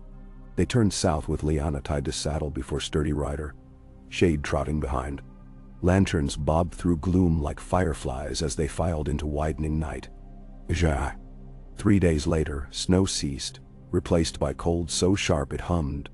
Icicles rang faintly in still air, a glass choir heralding some silent cataclysm. At first, moonrise the dead came. They appeared as a glimmer upon horizon, a rippling shimmer of pale lights flickering within drifting snow, like embers swirling under ice. As they drew near, that shimmer resolved into thousands of figures. Skeletal warriors wrapped in armor of frost. Free folk corpses strung with bone talismans, once men whose faces were now smooth mirrors for moonlight. Among them marched giants clad in blue plates, each step carving trenches. Above all rode the others. Tall, regal shapes astride steeds spawned from winter mist. Eyes burning cerulean, blades emitting light cold as void. Icefall's walls thrummed with arrows, bolts, stones from scorpions. Glass heads found undead hearts. Bodies burst like brittle shells. But the ranks closed. Obsidian knives sliced at spider-limbed whites clawing over merlons, black stone cut, but for every corpse that fell 2 climbed. Snowdrifts rose against parapet, forming ramps. Edric Stark stood atop the gatehouse, wolf-song gripped, 2-handed. Around him, Umber bellowed songs, Karstark grimly hacked. At Edric's left fought Tormund, roaring tales to dead ears. They held through first hour, through second, until enemy pressed atop Outer Bailey. Then horns on western flank screamed. Roose Coldwater's riders breaking formation, gates of inner ward opening, an attempt to trap dead inside outer court while Boltons sealed themselves safe. Chaos whirled. Edric cursed, leapt from parapet into melee. Gloom flashed. Bolt and dagger? Could not tell. Wolves howled. Shade bounded over piles of corpses, dragging glass shards adorning collar, flickering starlight. Lyanna arrived at that moment on borrowed stallion, ankle splinted, bow in hand. She saw the Bolton treachery, veered, loosed arrow past Gideon's ear into chain winch, jolting gears. Gate froze half raised, riders trapped. Dead crashed into them, shredding cavalry in heartbeat. Roose fled toward keep with handful of horsemen. Edric cut path. Steel singing. Their eyes met across swirl of darkness, recognition, betrayal. But no time. Ice giant smashed gatehouse with club of frozen mast. Wall cracked. Stones tumbled. Bran, upon rampart behind, raised willow staff. He whispered ancient syllables. From wood poured white fire coursing into stones. Vines of living heat, knitting cracks. Wall steadied. Children of the forest burst from tunnels beneath moat. Small figures hurling obsidian darts. They had come drawn by Bran's dream, and the slaughtered grove. Their darts felled giants, split wraiths into shards of brittle night. Battle raged till first light, though no sun pierced clouds.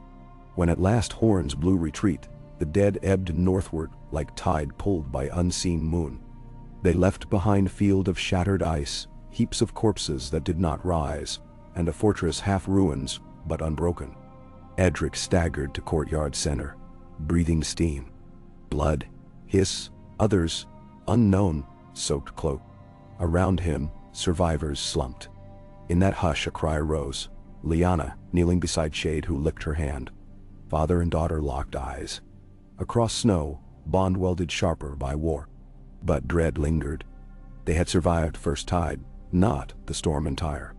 Legend. In the cellars below, Roose Coldwater peeled off crimson gloves.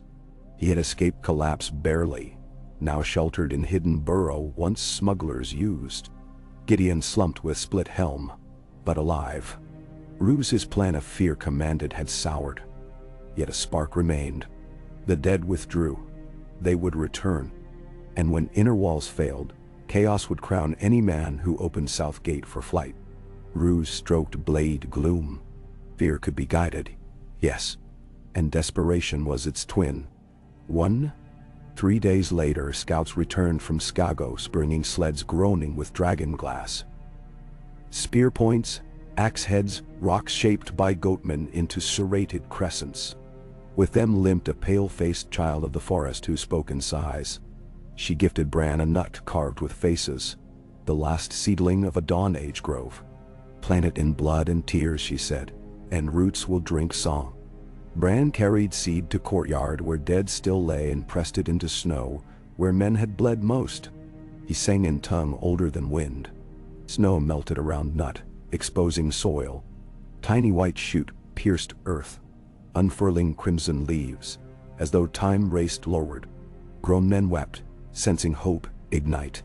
On rampart, Edric watched unbidden spring push through endless winter. He spoke softly to Wolfsong. Blade did not answer, but its ripples gleamed warmer. Storm clouds massed northwest, black bellies flickering blue. The next assault would be worse, perhaps final. Yet glass coffers now overflowed. Free folk stood shoulder to shoulder with hearth knights. Children of forest wove fireflies of magic along walls, and deep roots of weirwood drank courage.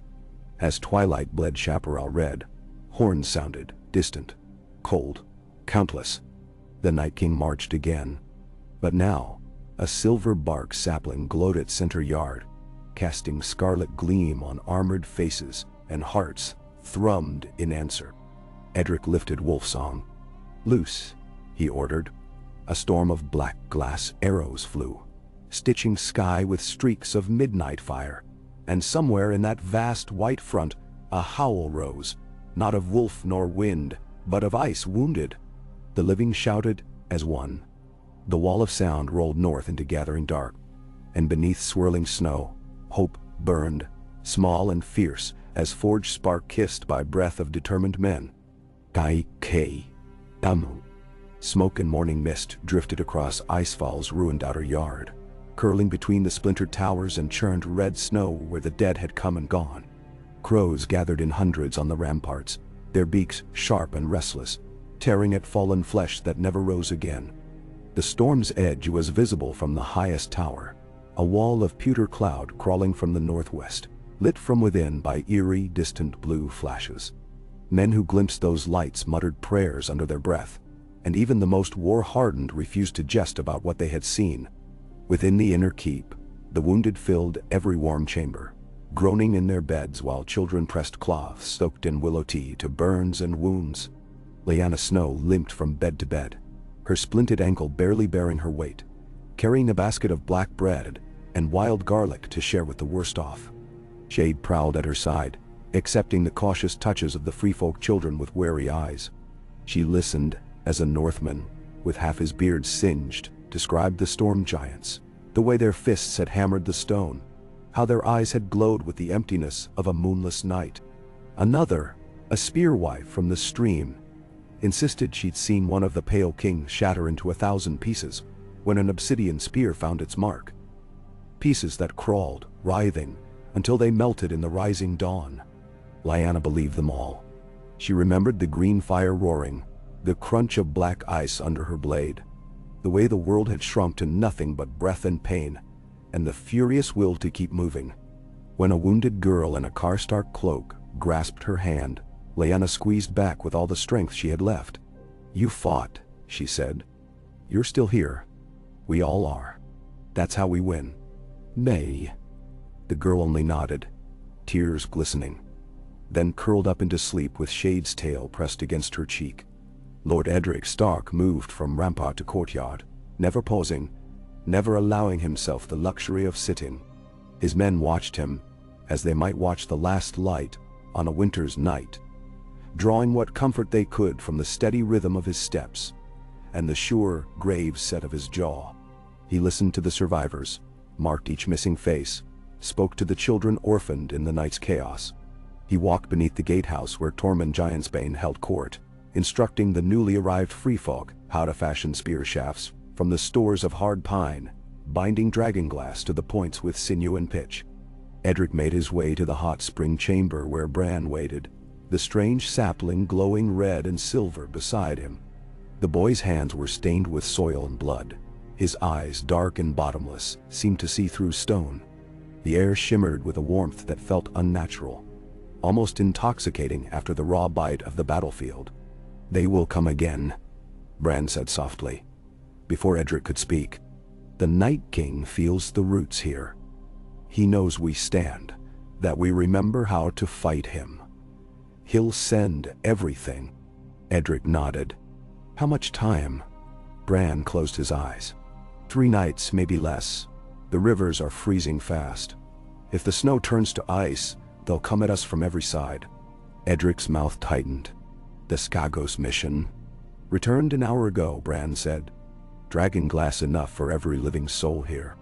And some of the children's people, those who still walk these woods, they are with us, at least for this night." "Hmm?" Edric sat beside the sapling, letting its heat seep into his bones. "You're sure the roots will hold?" Bran touched the white bark with reverence. "If we bleed and burn for them, if we give them all we have." Edric laughed, low and bitter. "That's always been the cost." Bran looked up. "But this time, the North will not stand alone." Edric's brow furrowed. "Southrons?" Bran shook his head. "No banners, no lords. Not yet. But I sent my dreams as far as I could. To Old Town, to the Eyrie, to every heart that's ever feared the dark. Some will come. Not enough. But some." "They?" Edric stood. "Tell the others to rest as they can. The dead don't sleep, but we must." He left the boy with his roots, the sapling's red leaves reflecting on stone like fresh spilled blood. Outside, as evening shadowed the ruined fields, Lord Roose Coldwater stalked the tunnels beneath Icefall, his cloak trailing over the scattered bones of rats and men alike. Gideon walked behind him, his face still bearing the blue bruises of the last melee. Rue's voice was a whisper in the torchlight. You saw what happened above. Edric's people, Stark's people, they'd rather die than yield. We can use that. Gideon spat blood. We tried before. They closed the gate on us. Roosi's smile was thin as a knife. They'll open it again if they must. If the dead press hard enough, if the food runs thin, if Stark falls. Desperate men do desperate things. Gideon shivered. And if they don't break, then we slip out, find our way south. Take what we can, burn what we must.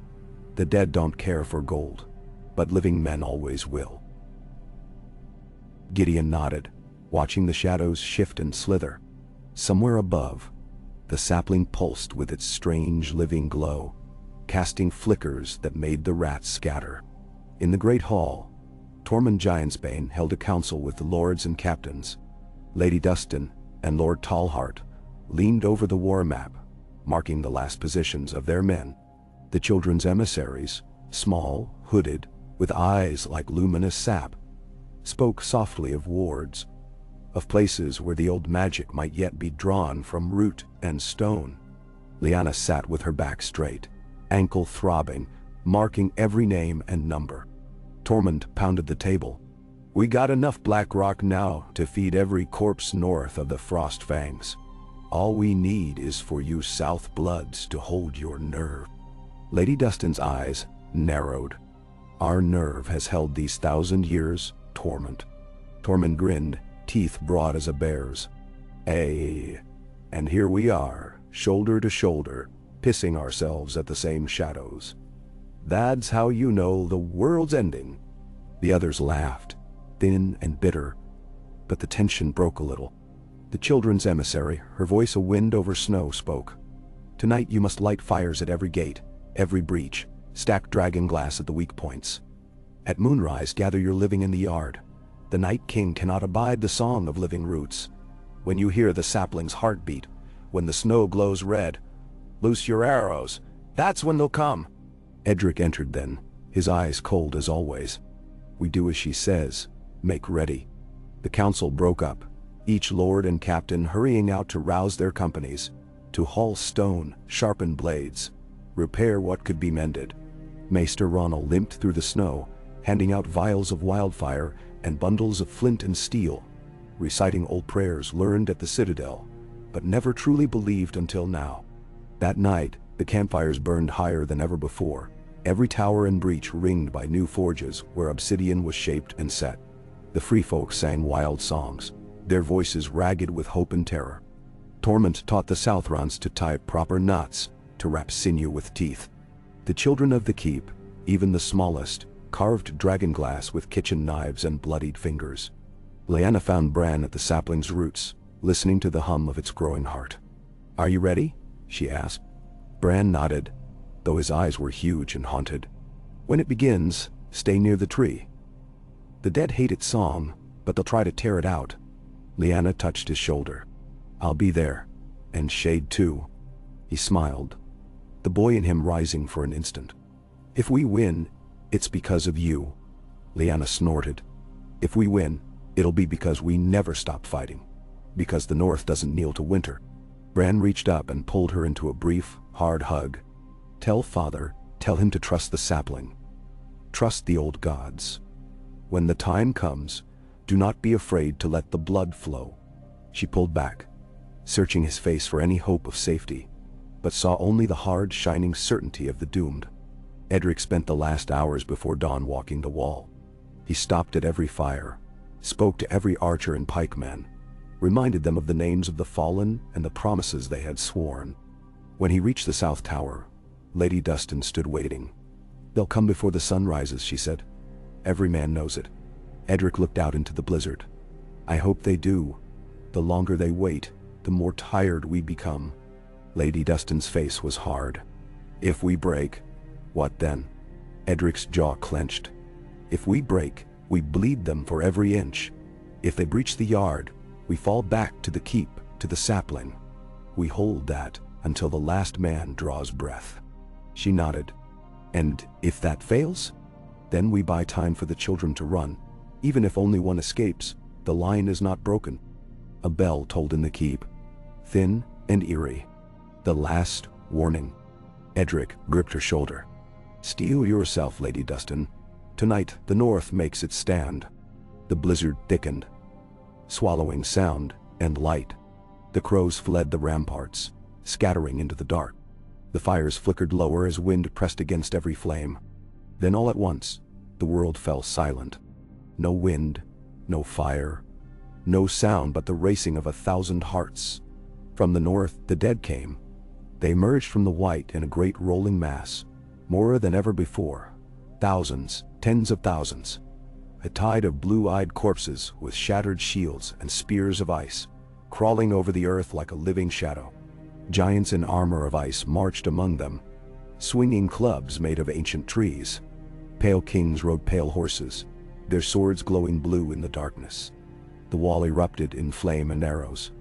Obsidian-tipped bolts fell like rain, shattering dead bone and icy flesh, exploding the first ranks into drifting crystals. Where dragonglass struck, the dead fell, but the living tide pressed on. Ladders of bone and sinew were raised against the ramparts. The dead climbed, heedless of pain or loss. At the gate, Tormund and his free folk hurled burning oil, shattering every charge with bursts of black and green fire. Manderly men swung long axes, cutting through corpses that pressed so close the living could not breathe. Roose Coldwater stood on the western tower, eyes fixed on the breach he had marked for escape. When the dead pressed hardest there, he gave the order. Gideon and his men dragged burning casks of pitch, flung them down. The flames roared, but not for long. The dead clawed through, scattering embers, their jaws opening in silent screams. Lyanna ran from fire to fire, dragging children and wounded behind her, shade biting at any corpse that came close. When the sapling's glow reached its brightest, she circled back, finding Bran alone before the roots, chanting words in the old tongue. The ground shuddered beneath their feet. Snow melted in rings around the tree, turning to steaming water that froze again the moment it touched dead flesh. The dead surged toward the sapling, their pale kings at the front, blades held high. Lyanna and a handful of survivors formed a circle around Bran, bows and daggers ready. The children joined them, hands glowing with green fire, hurling darts of living wood that burned even the ice giants. A great white, Once Lord, still clad in broken plate, lunged for Bran, its sword whistling down. Lyanna drove her obsidian knife into its neck. The body shattered, showering her in ice. Bran's song grew louder. Roots cracked the earth, crawling like snakes, snaring the legs of the dead. Where the roots touched, the dead shrieked, their bodies breaking into mist. On the walls, Edric cut his way through to the main gate. He saw Roose's men faltering, some turning to flee, the breach yawning wider with every second. Edric bellowed, his voice rising above the storm. "Hold! For Winterfell! For the North! For the living!" A rallying cry rose behind him. The line held just barely, as more arrows flew and the giants fell beneath 100 obsidian-tipped spears. Then the Night King appeared, astride a stallion of living shadow, sword raised. The storm seemed to focus around him, and wherever he looked, the dead pressed harder, their eyes blazing blue fire. He reached the courtyard at the heart of Icefall. Bran, Lyanna, the children, and the last defenders stood before him. Bran's song faltered, the sapling's light dimmed as the Night King approached. Lyanna stepped forward, dragging her broken ankle. Shade at her side, she faced the Night King, holding her last obsidian-tipped arrow. "Not here," she said. "You'll not pass." The Night King raised his sword. The ground froze beneath him, the air growing so cold that Lyanna's breath cracked like glass. But Bran's eyes snapped open, burning red as the sapling's leaves. "Now," Bran whispered. The sapling's roots erupted, driving through earth and ice, lashing around the Night King's horse, wrenching it down. Lyanna loosed her arrow, straight into the Night King's heart. The arrow shattered against his armor, but the sapling's roots grabbed him, dragging him from the saddle. Bran's song rose, wild and beautiful, echoing in every stone, every root, every heart in the keep. The children joined in, their voices high and strange. The living pressed closer, forming a circle. The Night King screamed, the sound twisting the air, shattering ice and stone. The dead faltered, their advance slowing. Edric fought through the breach, blood streaking his face. He saw Bran and Lyanna, the sapling glowing with impossible light. He ran, driving his sword through every corpse that blocked the way. Bran reached out, laying both hands on the Night King's frozen flesh. Red light flared from his palms, sinking into blue skin. The Night King thrashed, the roots tightening, pulling him down into the earth. Bran's voice was thunder, the old gods roaring their fury. The dead collapsed where they stood, lifeless at last. The storm broke. Snow fell gently, softly, no longer driven by unnatural wind. The clouds parted, letting the first sunlight in weeks pour over Esfal's battered walls. The sapling glowed like fire in the morning, its leaves burning brighter with every moment. Edric staggered to the heart of the keep. He dropped to his knees beside Bran and Lyanna. The boy had collapsed, blood trickling from his nose, his hands still pressed to the earth. Lyanna knelt beside him, her face wet with tears. Edric gathered them both in his arms. Shade curled around their feet, licking Lyanna's fingers, eyes half closed with exhaustion. All around them, men and women staggered from the walls, blinking into the dawn. Survivors fell to their knees, some weeping, some laughing, some only staring at the miracle of sunlight and the stillness of the dead. Lord Roose Coldwater crawled from the tunnel where he had hidden, blinking in the light. He saw Edric, Bran, Lyanna, and the living crowd. He tried to speak, but his voice failed. He slunk away, unnoticed. The children of the forest gathered at the sapling, singing a song of gratitude and farewell. One by one they disappeared into the roots, leaving only the memory of their music. Edric rose, Bran limp in his arms. Lyanna followed, Shade at her heels. He lifted his sword to the sky, the blade gleaming in the sunlight. "The North holds," he cried. "We stand, the living stand." A roar answered him, echoing through the ruins, over the snow, up into the endless blue sky. The North, bloody, battered, unbroken, had held the line, not with a wall of ice, but with the living hearts of men and women who refused to yield. For a moment, the world was still.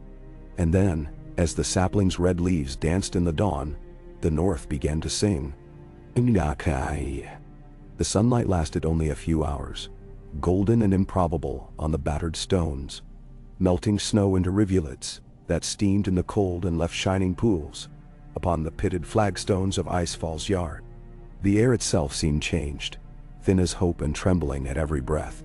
People walked blinking in the sudden light, faces drawn and hollow-eyed, some with arms about their kin, some kneeling in the blood-muddied snow, running shaking hands through slush to convince themselves it was real.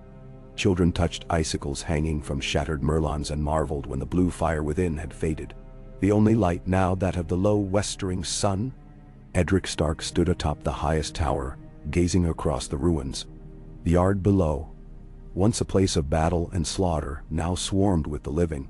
Men of the North and the free folk side by side, carrying the wounded into the warmth of the keep, piling broken weapons, stacking the bodies of the dead in great rows. There was no song for this work, only the quiet sobs and grunts of effort, the soft bark of dogs and the cawing of returning crows. Beyond the shattered gates, the land stretched white and silent, the snow already beginning to hide the scars of battle. But Edric saw them all. He turned as Lyanna limped up the narrow stairway. A little of her old color returned. She bore a jug of warm cider and 2 wooden cups. Her wolf, Shade, waited at the landing, muzzle on paws, fur still scorched and streaked with drying blood. Edric took the jug and poured. Lyanna drank deeply, then wiped her mouth and stared out across the valley. "I dreamt the ice would never break," she said, voice rough. "That he would rise again even if we tore him apart. That the snow would bury us and the world would forget." Edric gripped her shoulder. "He's gone. The North will remember." Nayandavsar. Lyanna looked down. "They sing already, below. Old psalms. Some new ones too. I saw Tormund teaching the children a free folk rhyme about the sun. He almost smiled. Let them sing. Let the living have joy, if only for an hour. Below them, in the shadow of the sapling, Bran slept.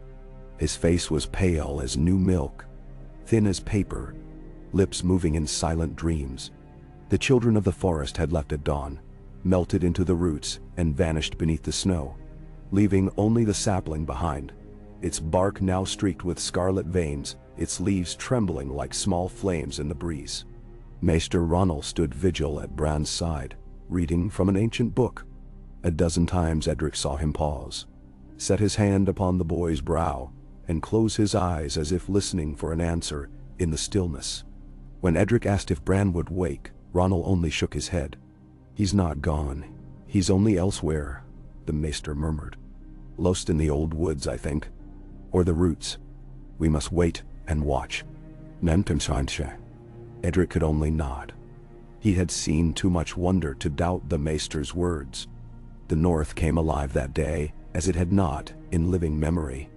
Hornwoods and Karstarks sorted survivors by name and wound. Manderly women boiled kettles for soup, feeding anyone who asked, no matter the badge on their cloak. The free folk carried their dead to the rivers and set them adrift upon makeshift rafts, singing low dirges in the old tongue.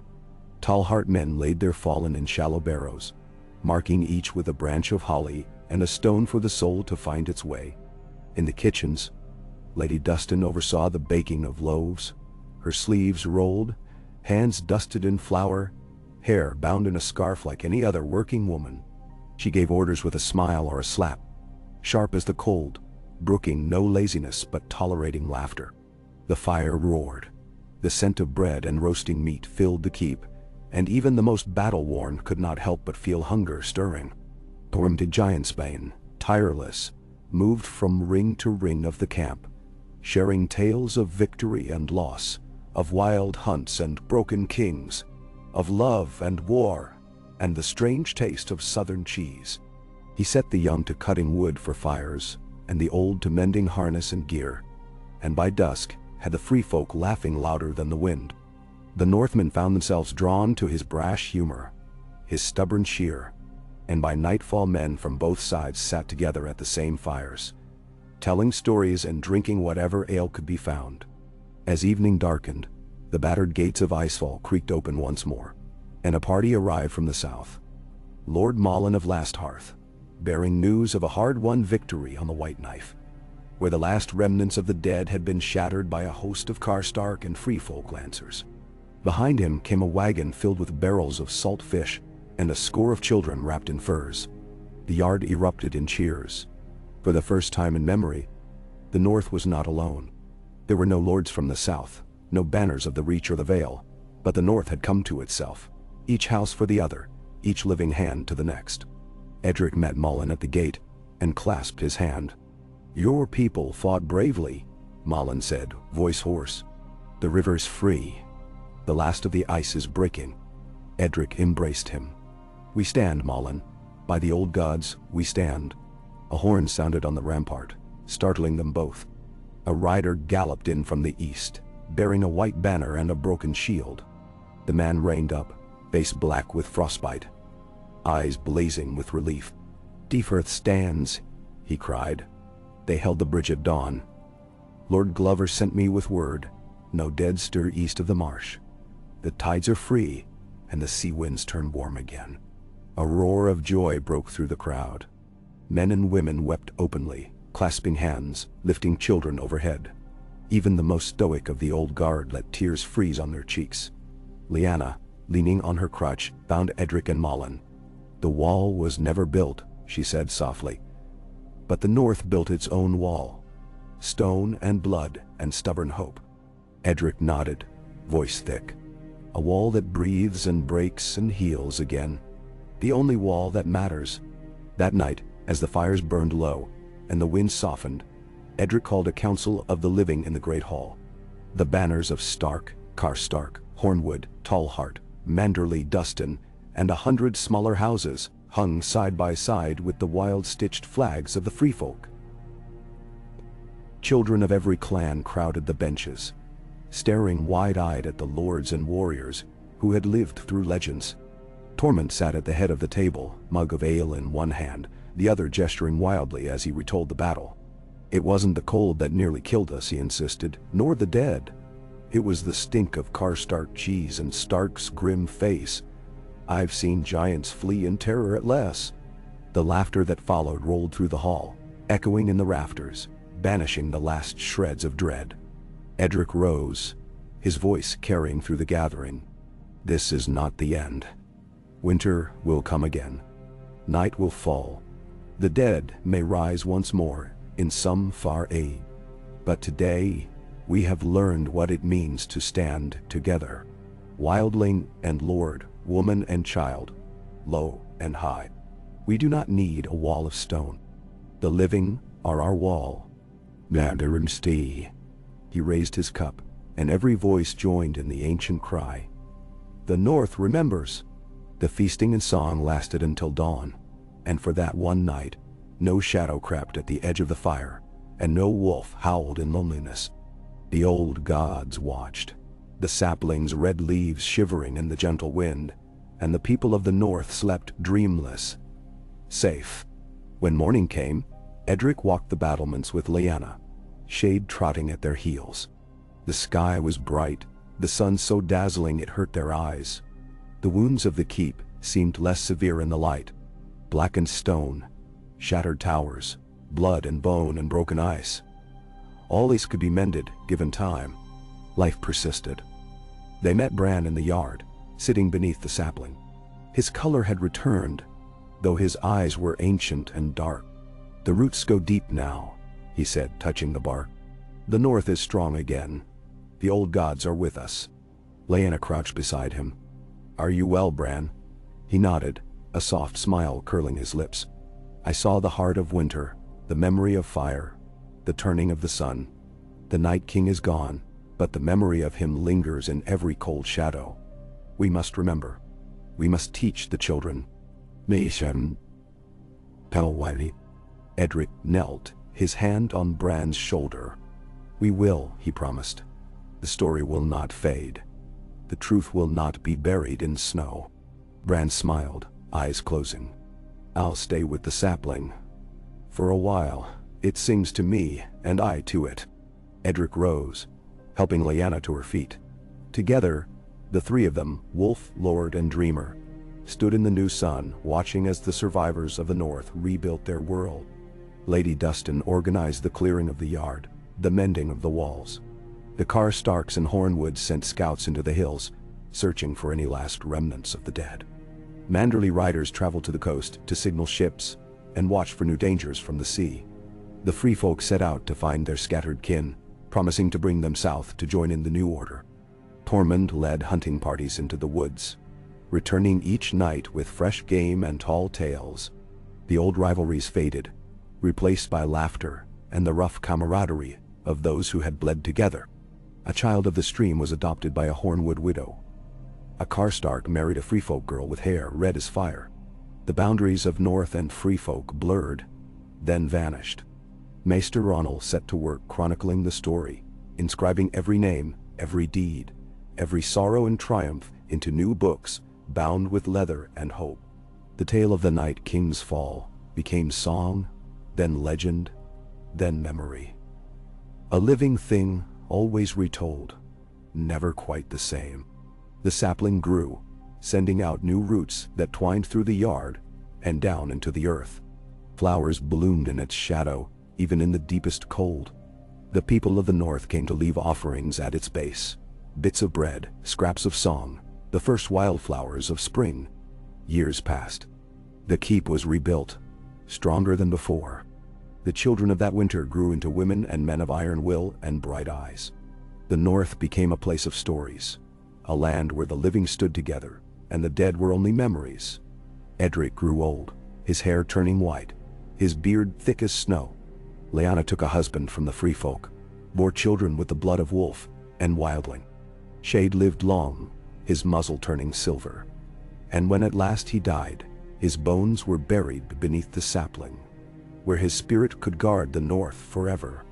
Bran aged but slowly, always beneath the red leaves, his song carrying through the roots to every corner of the land. Some said he became a tree himself, his spirit joined to the weirwoods, watching, dreaming, waiting.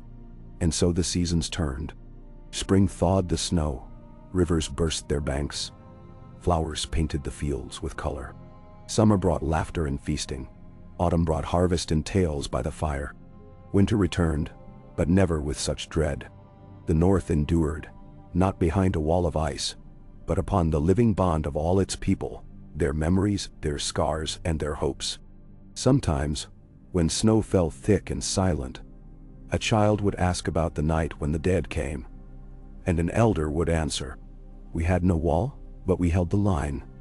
We remembered who we were, and we did not yield. That is how we survived the long night. That is how we always will." And so it was, and so it remained. The North, strong and stubborn and singing in the cold, forever a living wall against the dark. Ka. Summer arrived at last, and the North greeted it with a kind of caution. Sunlight poured through the broken teeth of Icefall's battlements, painting the scorched stone and the new thatch roofs with gold, sending flickers over the sapling whose roots were now thick and tangled beneath the flagstones of the yard. The survivors of the battle, those children who had grown into boys and girls with hard eyes and quick hands, learned that the world after a night so long did not hurry to heal. Yet heal it did, in quiet ways, as if the land itself, having tasted the threat of oblivion, was determined to show its living that endurance was as natural as breath. Edric Stark's hair silvered and his back stooped, but he remained lord in deed and in name. His word law across the valleys and the wild moors. His house was always full. Orphans from the free folk villages and the high mountain steads, lost children who had staggered south through the snow and never found a family to take them. All were gathered in by the Lady Lyanna, whose wild laughter and iron will made her feared and adored in equal measure. Shade was gone, buried beneath the sapling, as Lyanna herself had wished. Yet on still winter nights, new wolves would sometimes appear outside the gates, lean and gray and strange-eyed, vanishing if pursued. Some whispered they were the sapling's gift. Others the old gods made flesh. The wise folk merely nodded, as if the North had always made room for mystery. A council ruled Icefall now, a long table built from the salvaged doors of ruined towers, polished smooth by many hands. Edric presided, his voice grown thin but no less steady. Beside him sat Lyanna, with her eldest daughter, black-haired, sharp of tongue, sometimes leading the debate, sometimes listening as if hearing things no one else could. Tormunded Jansbane, much diminished but ever loud, was often present, his laughter ringing out when tension ran high. Lords of the old houses and the new blood of the free folk debated in equal voice, every matter weighed with care. The council governed more than Icefall. Messengers traveled from the Dreadfort to Whiteward, and as far as the Lonely Light, carrying news, trade, and judgment. There was no crown in the North, no single monarch. But the lords and the wildlings and the children of the rivers sent their deputies each spring and autumn to sit at the table. Disputes were settled, old grievances argued and resolved. Food and glass and grain apportioned, according to need. The sapling was at the heart of it all, its roots twisting between the stones, its leaves red as blood and green as summer grass. No meeting of the council began without each member touching the bark. It was said the tree could feel the pulse of every hand and mark the measure of every oath. Those who lied at council felt its leaves tremble. The children of the forest were seldom seen, but when they appeared, their words were heeded with grave attention. No one forgot what had been bought with so much blood. Bran remained in the North, aging slowly, his hair never losing its dusky shade. Some said he spoke to the roots of the sapling. Some said he spoke to the dead in their barrows, or the crows on the battlements. He became a figure of quiet authority, rarely giving counsel but always present, often with children at his knee, telling tales of the first long night and the wall that had never been, of courage and loss and the voices of trees. One morning, as the first apples ripened in the west orchard, Edric called his council together and spoke with the slow clarity of a man who understood his time was nearing its end. "The North was always cold," he began, "but in the long night I learned it could be kind. Our old ways were born in fear, but what we built here was made of hope. My time is almost done. Let no man or woman ever hold all power in their own hand. The council must stand, each of you for all, or the darkness will find its way back. Do you swear it?" Each lord and spearwife and elder laid a hand on the sapling's bark and swore.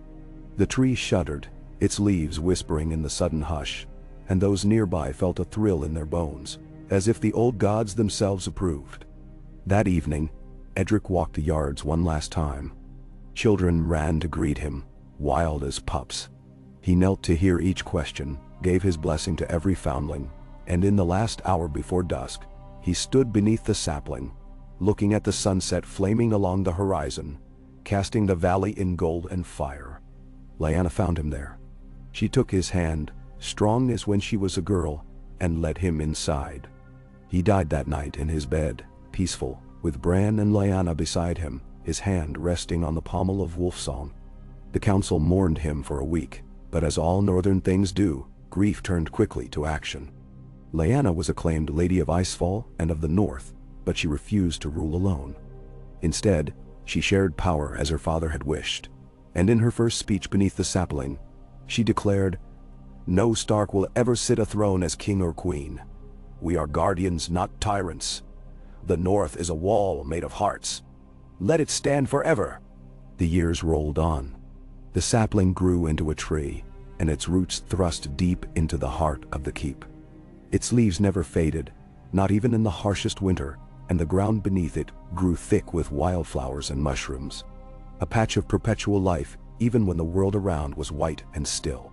Each year, on the night of the great victory, the people gathered beneath its branches, lighting candles and telling stories, tales of the long night, of Lyanna's arrows, of Bran's song, and of the wolves who walked the world after the dead had passed.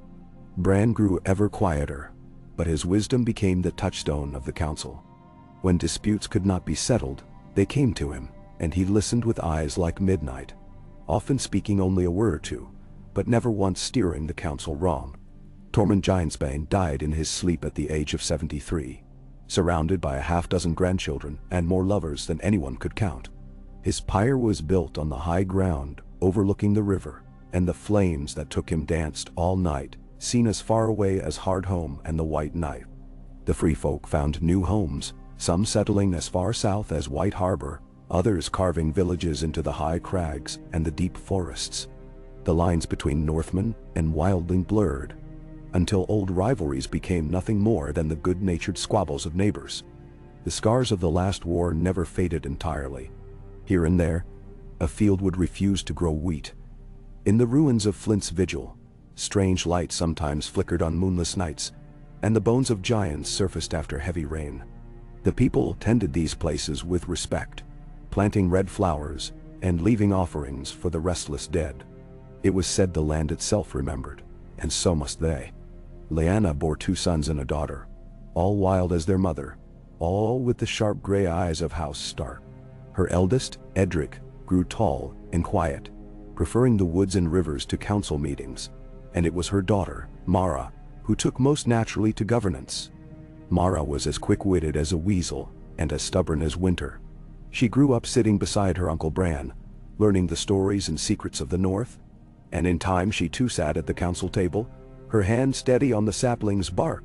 No wall was ever built, though travelers from the south sometimes marveled at the low ramparts and the wide gates of Icefall, wondering how such a kingdom survived without a barrier to keep out the wild and the dark. The answer was in the faces of the people, the way they watched the horizon and each other, the ease with which they moved from field to forge, from river to hearth, bound by the unspoken certainty that no storm could break what they had forged together. In the far south, the kingdoms of men waxed and waned as ever. Kings rose and fell, gold changed hands, new faiths swept across the land. From time to time, rumors reached the north of new troubles beyond the Shivering Sea, but they were met with little more than a shrug. "Let the South run scheme," Tormund would have said. "We've got our own fish to fry." But the North was not untouched by change. Caravans from Old Town and Braavos brought new goods and new ideas. The Citadel sent maesters eager to learn of the sapling and the children's magics. Some stayed, some left. The North took what was useful and ignored the rest. One winter, as the wind howled from the east and snow drifted in great waves across the moors, a stranger arrived at Icefall, her cloak patched and her boots worn through. She said little of where she came from, but her eyes were sharp and bright, and when she sat at council, even Bran seemed to listen. She spoke of shadows stirring in the far north, of old magics restless beneath the sea, and of a dream of dragons. The council heard her out, and when spring came, Mara sent riders to the coast to see if her warning was true. The riders returned with tales of strange storms and empty villages, but nothing more. The council prepared as they always did, gathering stores, mending weapons, and watching the horizon. The North had learned that the only wall that could not be broken was the one built together, and so they stood, year after year, season after season, eyes bright in the darkness. As the years slipped into decades, songs were sung not just of the Night King and the last battle, but of the sapling that grew into a tree, of the children who became warriors, and the council that governed without a throne. Ballads of Lyanna's arrow and Edric's blade were passed from village to village, each year beneath the now massive tree in Icefall's yard. The North gathered to remember. No wall, only the living. No king, only the council. No end to winter, only the promise of spring. On the coldest nights, Bran's voice could sometimes be heard through the roots, a faint song humming in the stone. Some said it was the old gods themselves, others that it was only the wind. But every child in the North learned the words before they could walk. The North is the wall, of blood and of bone, the living who stand where no stone was thrown. Let the world freeze or burn, let kings rise and fall. We hold fast, we remember. The North is our wall. Thus passed the long years, each one a stone upon the wall built of the living. The North was battered, burned, rebuilt, but never again did the dead march in numbers upon its keeps. Some would say it was magic, some the gods, others stubborn luck and will. But every time the snows began to fall, every time the wind howled down from the haunted North, the people would light their fires, gather beneath the tree, and remember. When the dark came, they stood, and the living held the line. Ka. Autumn settled on the North with a gentler hand than in living memory, sunlight warming the russet leaves of the new tree at Icefall and the heathered hills beyond. The harvest was strong, barley ripe in the fields, apples fat and sweet in the orchards, fish heavy in the rivers and sea. Even the chill wind that swept the moors seemed less harsh, a bracing promise of coming winter rather than a threat. The North's wounds healed not just in flesh and stone, but in the old slow magic of a land, and a people who had learned to trust the warmth in one another. The Council of Icefall prospered. Each house, old and new, noble and free folk, sent their voice to the long table beneath the red gold canopy of the sapling, which was now a tree full grown. Its roots buckled the flagstones and new shoots had pushed up through every crack, so that the very hall seemed alive, the air perfumed with leaf and loam.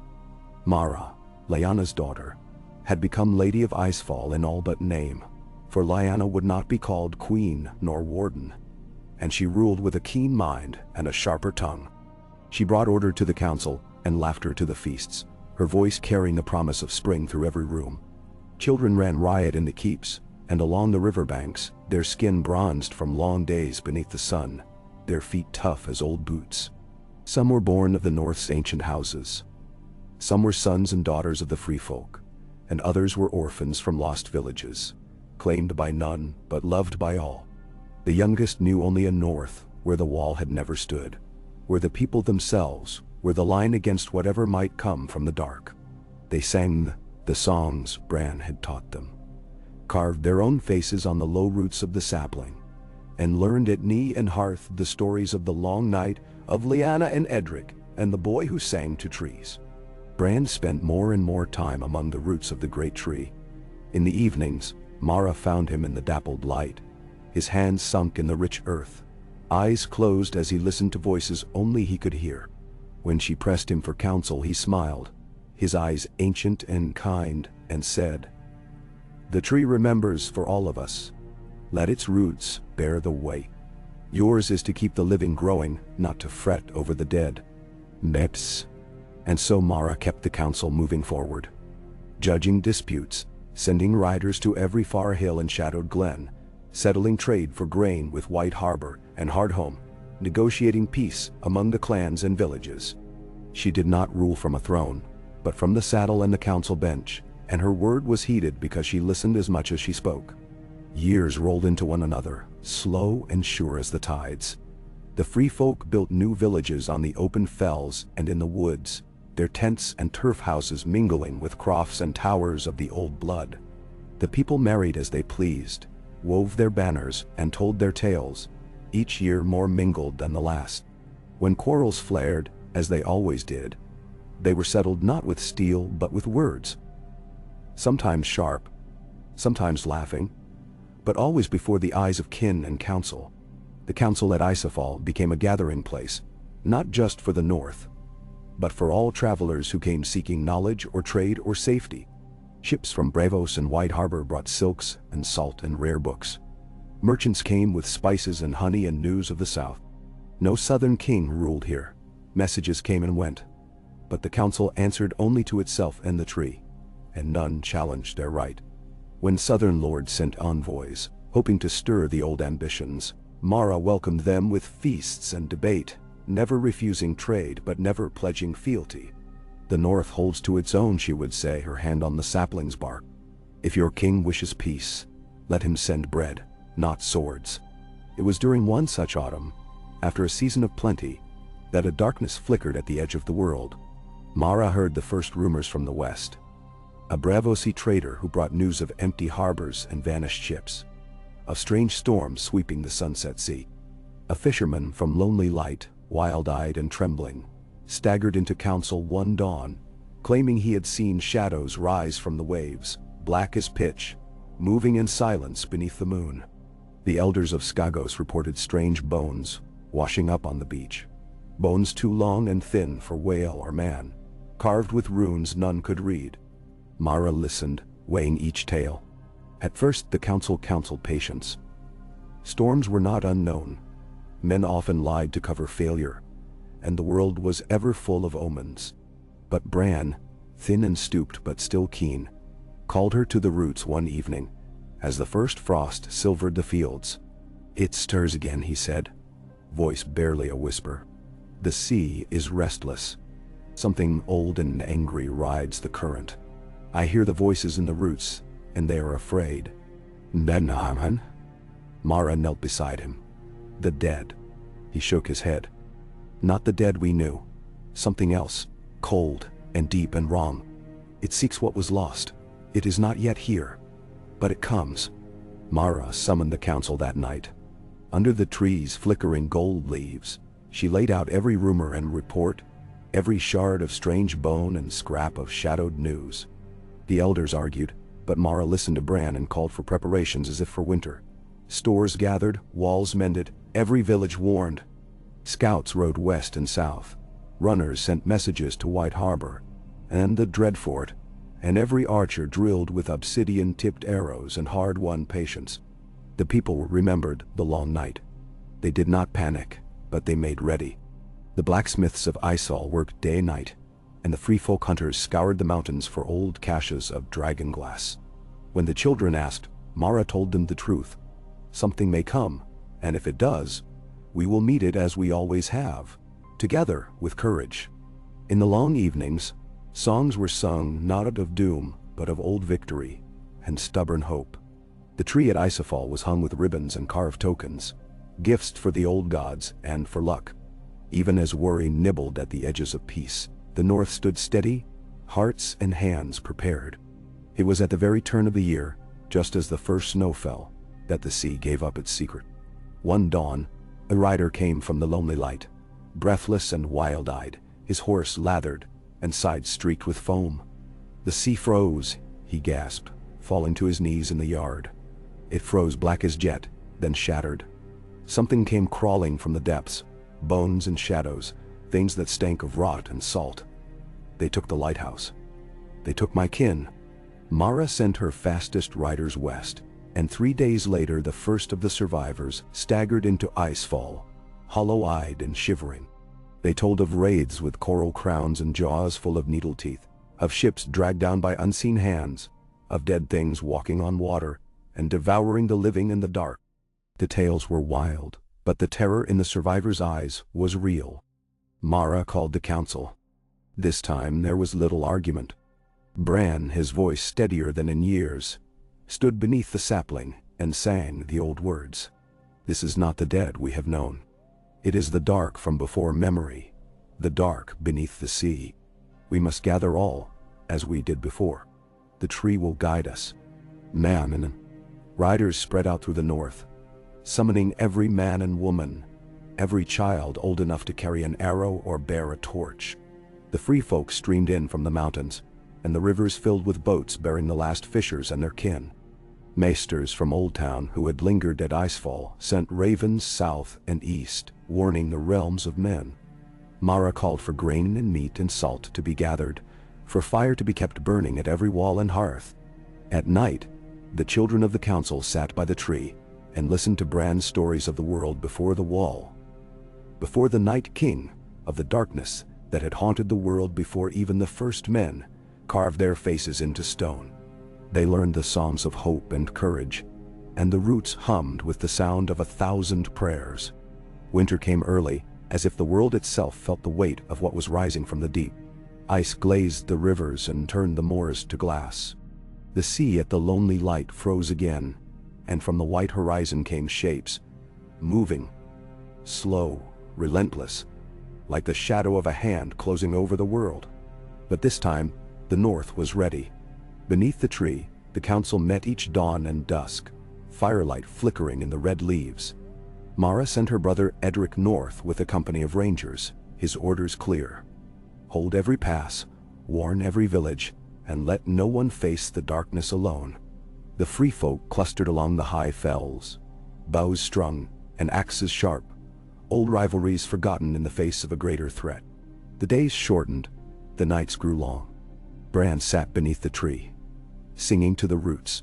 His voice carried on the wind to every corner of the north. Mara and the council ruled not with fear, but with the certainty of shared danger and shared purpose. When at last the darkness crested the hills and the shadows slid across the snow, the living did not run. Fires were lit on every hill and tower, a line of flames stretching from the lonely light to the farthest keep. The sapling's roots glowed with a hidden fire, and the songs of the north rang out, rising above the wind and the howl of the sea. The battle that followed was fierce and strange, fought not just with steel and glass, but with the stubborn hope that had kept the north alive through every long night. Where the shadows struck, the living closed ranks. Where fear threatened, song answered. Where despair crept in, the memory of old victory shone bright.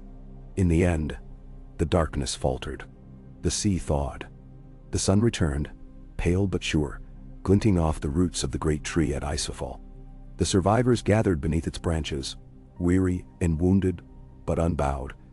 And the council of the north was joined by the elders of the free folk, and the children of every house. Together, they swore again that no matter what came, they would stand. No wall, no king, only the living hand in hand. Bran did not live to see the spring. He died quietly, his face turned to the roots, his last words a song of the old gods in the north. Mara wept for him, and so did all who had known the dreamer and his wisdom. But in the years that followed, she often heard his voice in the rustling leaves, in the laughter of children, in the song of the wind on winter nights. And so it was that the north endured, not by stone or by steel alone, but by the living wall of memory, hope, and will. Each year, as the first snow fell and the tree blazed red against the white, the people gathered to remember. They told the tales of Edric and Lyanna, of Tormund and Mara, of Bran who sang to the roots, and of all those who had stood the line. In every heart the promise was kept. The north remembers, and the living are the wall. Ka. Snow fell quietly, gentle as breath, softening the world beneath a white shroud. The season of shadows had passed but left its mark on the north, on its hills, its rivers, and its people. Even the oldest among them, those who remembered the long night and the battles of Icefall, felt a hush in their bones as winter drew on. But it was not a hush born of fear. It was the careful reverence of those who had witnessed miracle and devastation. The quiet after the storm when the world tries to listen to its own heartbeat. Mara, now full-grown and gray at her temples, kept her counsel with as much energy as ever. But she did so with the gravity of one who knew each year was both a gift and a warning. Each morning, she walked the perimeter of Icefall's walls, greeting the guards and the old women tending the bread ovens, watching the children practice archery in the yard, with arrows tipped by shards of Skagos dragonglass. Her brother Edric patrolled the wildlands and the far-flung river hamlets, his presence a promise that the North's eye never blinked, its hand never faltered. In the heart of the keep, beneath the vast boughs of the tree that had once been sapling, a gathering place had taken root, an open circle paved with river stones, ringed by benches, sheltered from the worst of the snow by the tree's dense, evergreen crown.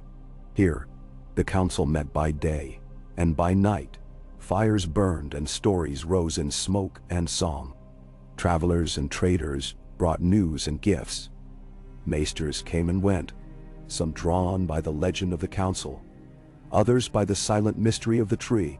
The council had grown with the passing years. Now, there were not only the blood of the ancient houses and the chiefs of the free folk, but the voices of the valley crofters, the fisherfolk from the Skagos Sound, even a woman from Bravos who had settled in White Harbor and sent her daughter north. There was little talk of thrones or banners. No man or woman wore a crown, and all who spoke did so with the understanding that they served the land and the living. Trade flourished, not only with the southern lords, but with the islands and the east. Ships brought iron and wine and rare spices, and returned laden with furs, amber, and obsidian. The North was richer than it had been in memory, but it was a wealth measured more in security and laughter than in gold. No village stood alone. Any house that found itself threatened by wolf, flood, or wild men could call on Icefall and would find aid before the week's end. Lyanna's children and their kin grew into men and women with the wolf's eyes and the wildling's will. They married freely, often for love rather than alliance, and the feasts that celebrated these unions became legend. There was always song, sometimes solemn, more often raucous, and the tree's leaves shook with the laughter of the living. The free folk who had once scorned the North's customs were now among its most loyal stewards, bringing their own stories and rites to mingle with the ancient ways. The seasons rolled on, marked by hardship and plenty in their turns. There were years when the snow came late, and the children ran in the meadows well into autumn. There were years when the rivers flooded, and every hand turned to repairing what was lost. Yet no challenge was faced alone, and always the council gathered to answer. From time to time, strangers arrived with strange tales. A tall woman with eyes like storm waves spoke of dragons stirring in the ruined east, of ships that vanished into fog near the smoking sea. An old man came from the far south, bearing a broken crown he claimed was forged in Valyria, seeking only to lay it at the roots of the great tree, weeping as he did so. A maester brought a book from the citadel, filled with stories of distant lands where walls of stone still stood, but were empty and cold, their people gone or driven to exile. Mara and the council listened to every tale, weighing what was true, what was omen, and what was merely the world's way of reminding them that all things must change. Some wanted to raise a standing host, to send riders farther afield, to test the strength of the world beyond the north. Others counseled patience, caution, the memory of what had happened when men had forgotten to tend the roots at home. In the end, the council ruled as it always had, by consensus, by listening, by the old wisdom that the living wall must always begin at one's own hearth. Children still carved their names into the low roots, and every spring they hung new ribbons in the branches, bright with prayers for luck, love, and harvest. Mara herself left an offering each year, a bit of spun wool, a black feather, a shard of obsidian, symbols of the land, the sky, and the blood that had been shed. She often spoke to the tree as if to an old friend, not expecting an answer, but trusting that her words would be remembered. As the years stretched into decades, the North story began to spread beyond its borders. Minstrels came, some from as far as the Summer Isles, to learn the songs of Icefall. They sang of the wall that was never built, of the line that held, of the courage of women and men who stood for the living in the face of the dead and the deep. They sang of Lyanna's arrow, Bran's dream, Tormund's laughter, and Mara's counsel. Southern knights who once looked on the North with scorn now came in peace, seeking wisdom and sometimes shelter. And some stayed, finding in the North a life more honest than courts and crowns could offer. Mara's own children were grown and gone. One a shipwright in White Harbor, another a healer who wandered the hills with the free folk, a third married to a river lord in the Far East. When they returned to Icefall, they brought with them new tales and new children, and Mara's heart ached with pride to see the living wall made larger and stronger with each passing year. Edric aged more slowly, as if the wild had laid a gentler hand upon him. He became the keeper of the northernmost wilds, returning each spring to sit at the council table, silent as the snow, always watching. When Mara asked him, once, if he would ever settle, he only smiled. "I am settled. The North is everywhere now." One winter, deeper and colder than most, Mara woke in the night to find the world outside her chamber shimmering with frost. She wrapped herself in a cloak and walked the halls, then the yard, the roots of the great tree creaking above her. The snow seemed to glow, each flake crystalline and perfect. The air filled with a hush that felt both heavy and kind. She knelt at the base of the tree, her hand pressed to the bark. "Are you lonely?" she asked softly, thinking of Bran and Lyanna, of her children scattered like seeds, of all those who had gone before. The wind moved through the branches. For a moment, Mara thought she heard a voice. A song, perhaps, or only the old longing of winter itself. The tree's roots warmed beneath her hand, and she felt a comfort deeper than words. She returned to bed, and in her dreams she saw Icefall as it had been, and as it was, and as it would be. Alive with people and song, with feasts and fires, with the living standing strong together. She saw children yet unborn, carving their names into the roots, promising in their way to hold the line. When she woke, dawn was breaking, the snow glittering like glass, and the North was quiet, content in the slow, patient work of living. The years turned again, and Mara grew older, her hair silver as moonlight. She stepped down from the council, leaving the table to her nieces and nephews, and to those who had grown wise in her shadow. She watched from the benches as the council ruled with compassion, as the people held together through each storm and sorrow. One autumn, Mara went to the tree and found Edric waiting, a rare thing in recent years. They sat together beneath the gold and red canopy, the yard full of children's laughter. He spoke quietly, his voice still deep and certain. "The world's changing," he said. "Southrons talk of new kings. Ships sail with black sails, and dragons are seen in the Far East." "Nay," Mara smiled. "We will be ready. We've always been ready, so long as we remember who we are." They sat in silence a while. Then Edric rose, kissed her brow, and was gone, north, into the wild. Mara watched him go, her heart full. She pressed her hand to the tree once more, feeling the warmth at its core, the memory of all who had come before, and all who would come after. When Mara died, it was in her sleep, with the dawn just breaking and the tree's roots wrapped gently around her. The council buried her beneath the tree with all the rites, her name carved in deep, broad letters by the hands of those who had loved her. That spring the tree put forth new leaves, brighter than any in memory, and the living came from every corner of the North to stand beneath its boughs and promise, again, to hold the line. And so it was, and so it would be. The North without a wall, the living joined together, hearts knit like roots in the dark, standing as the only wall that truly mattered. Each year, as the first snows fell, children gathered beneath the tree and listened to the stories of Lyanna and Edric, of Bran's dreams and Mara's laughter, of feasts and fires, and the long, stubborn courage that kept the dark at bay. They carved their names, sang their songs, and remembered.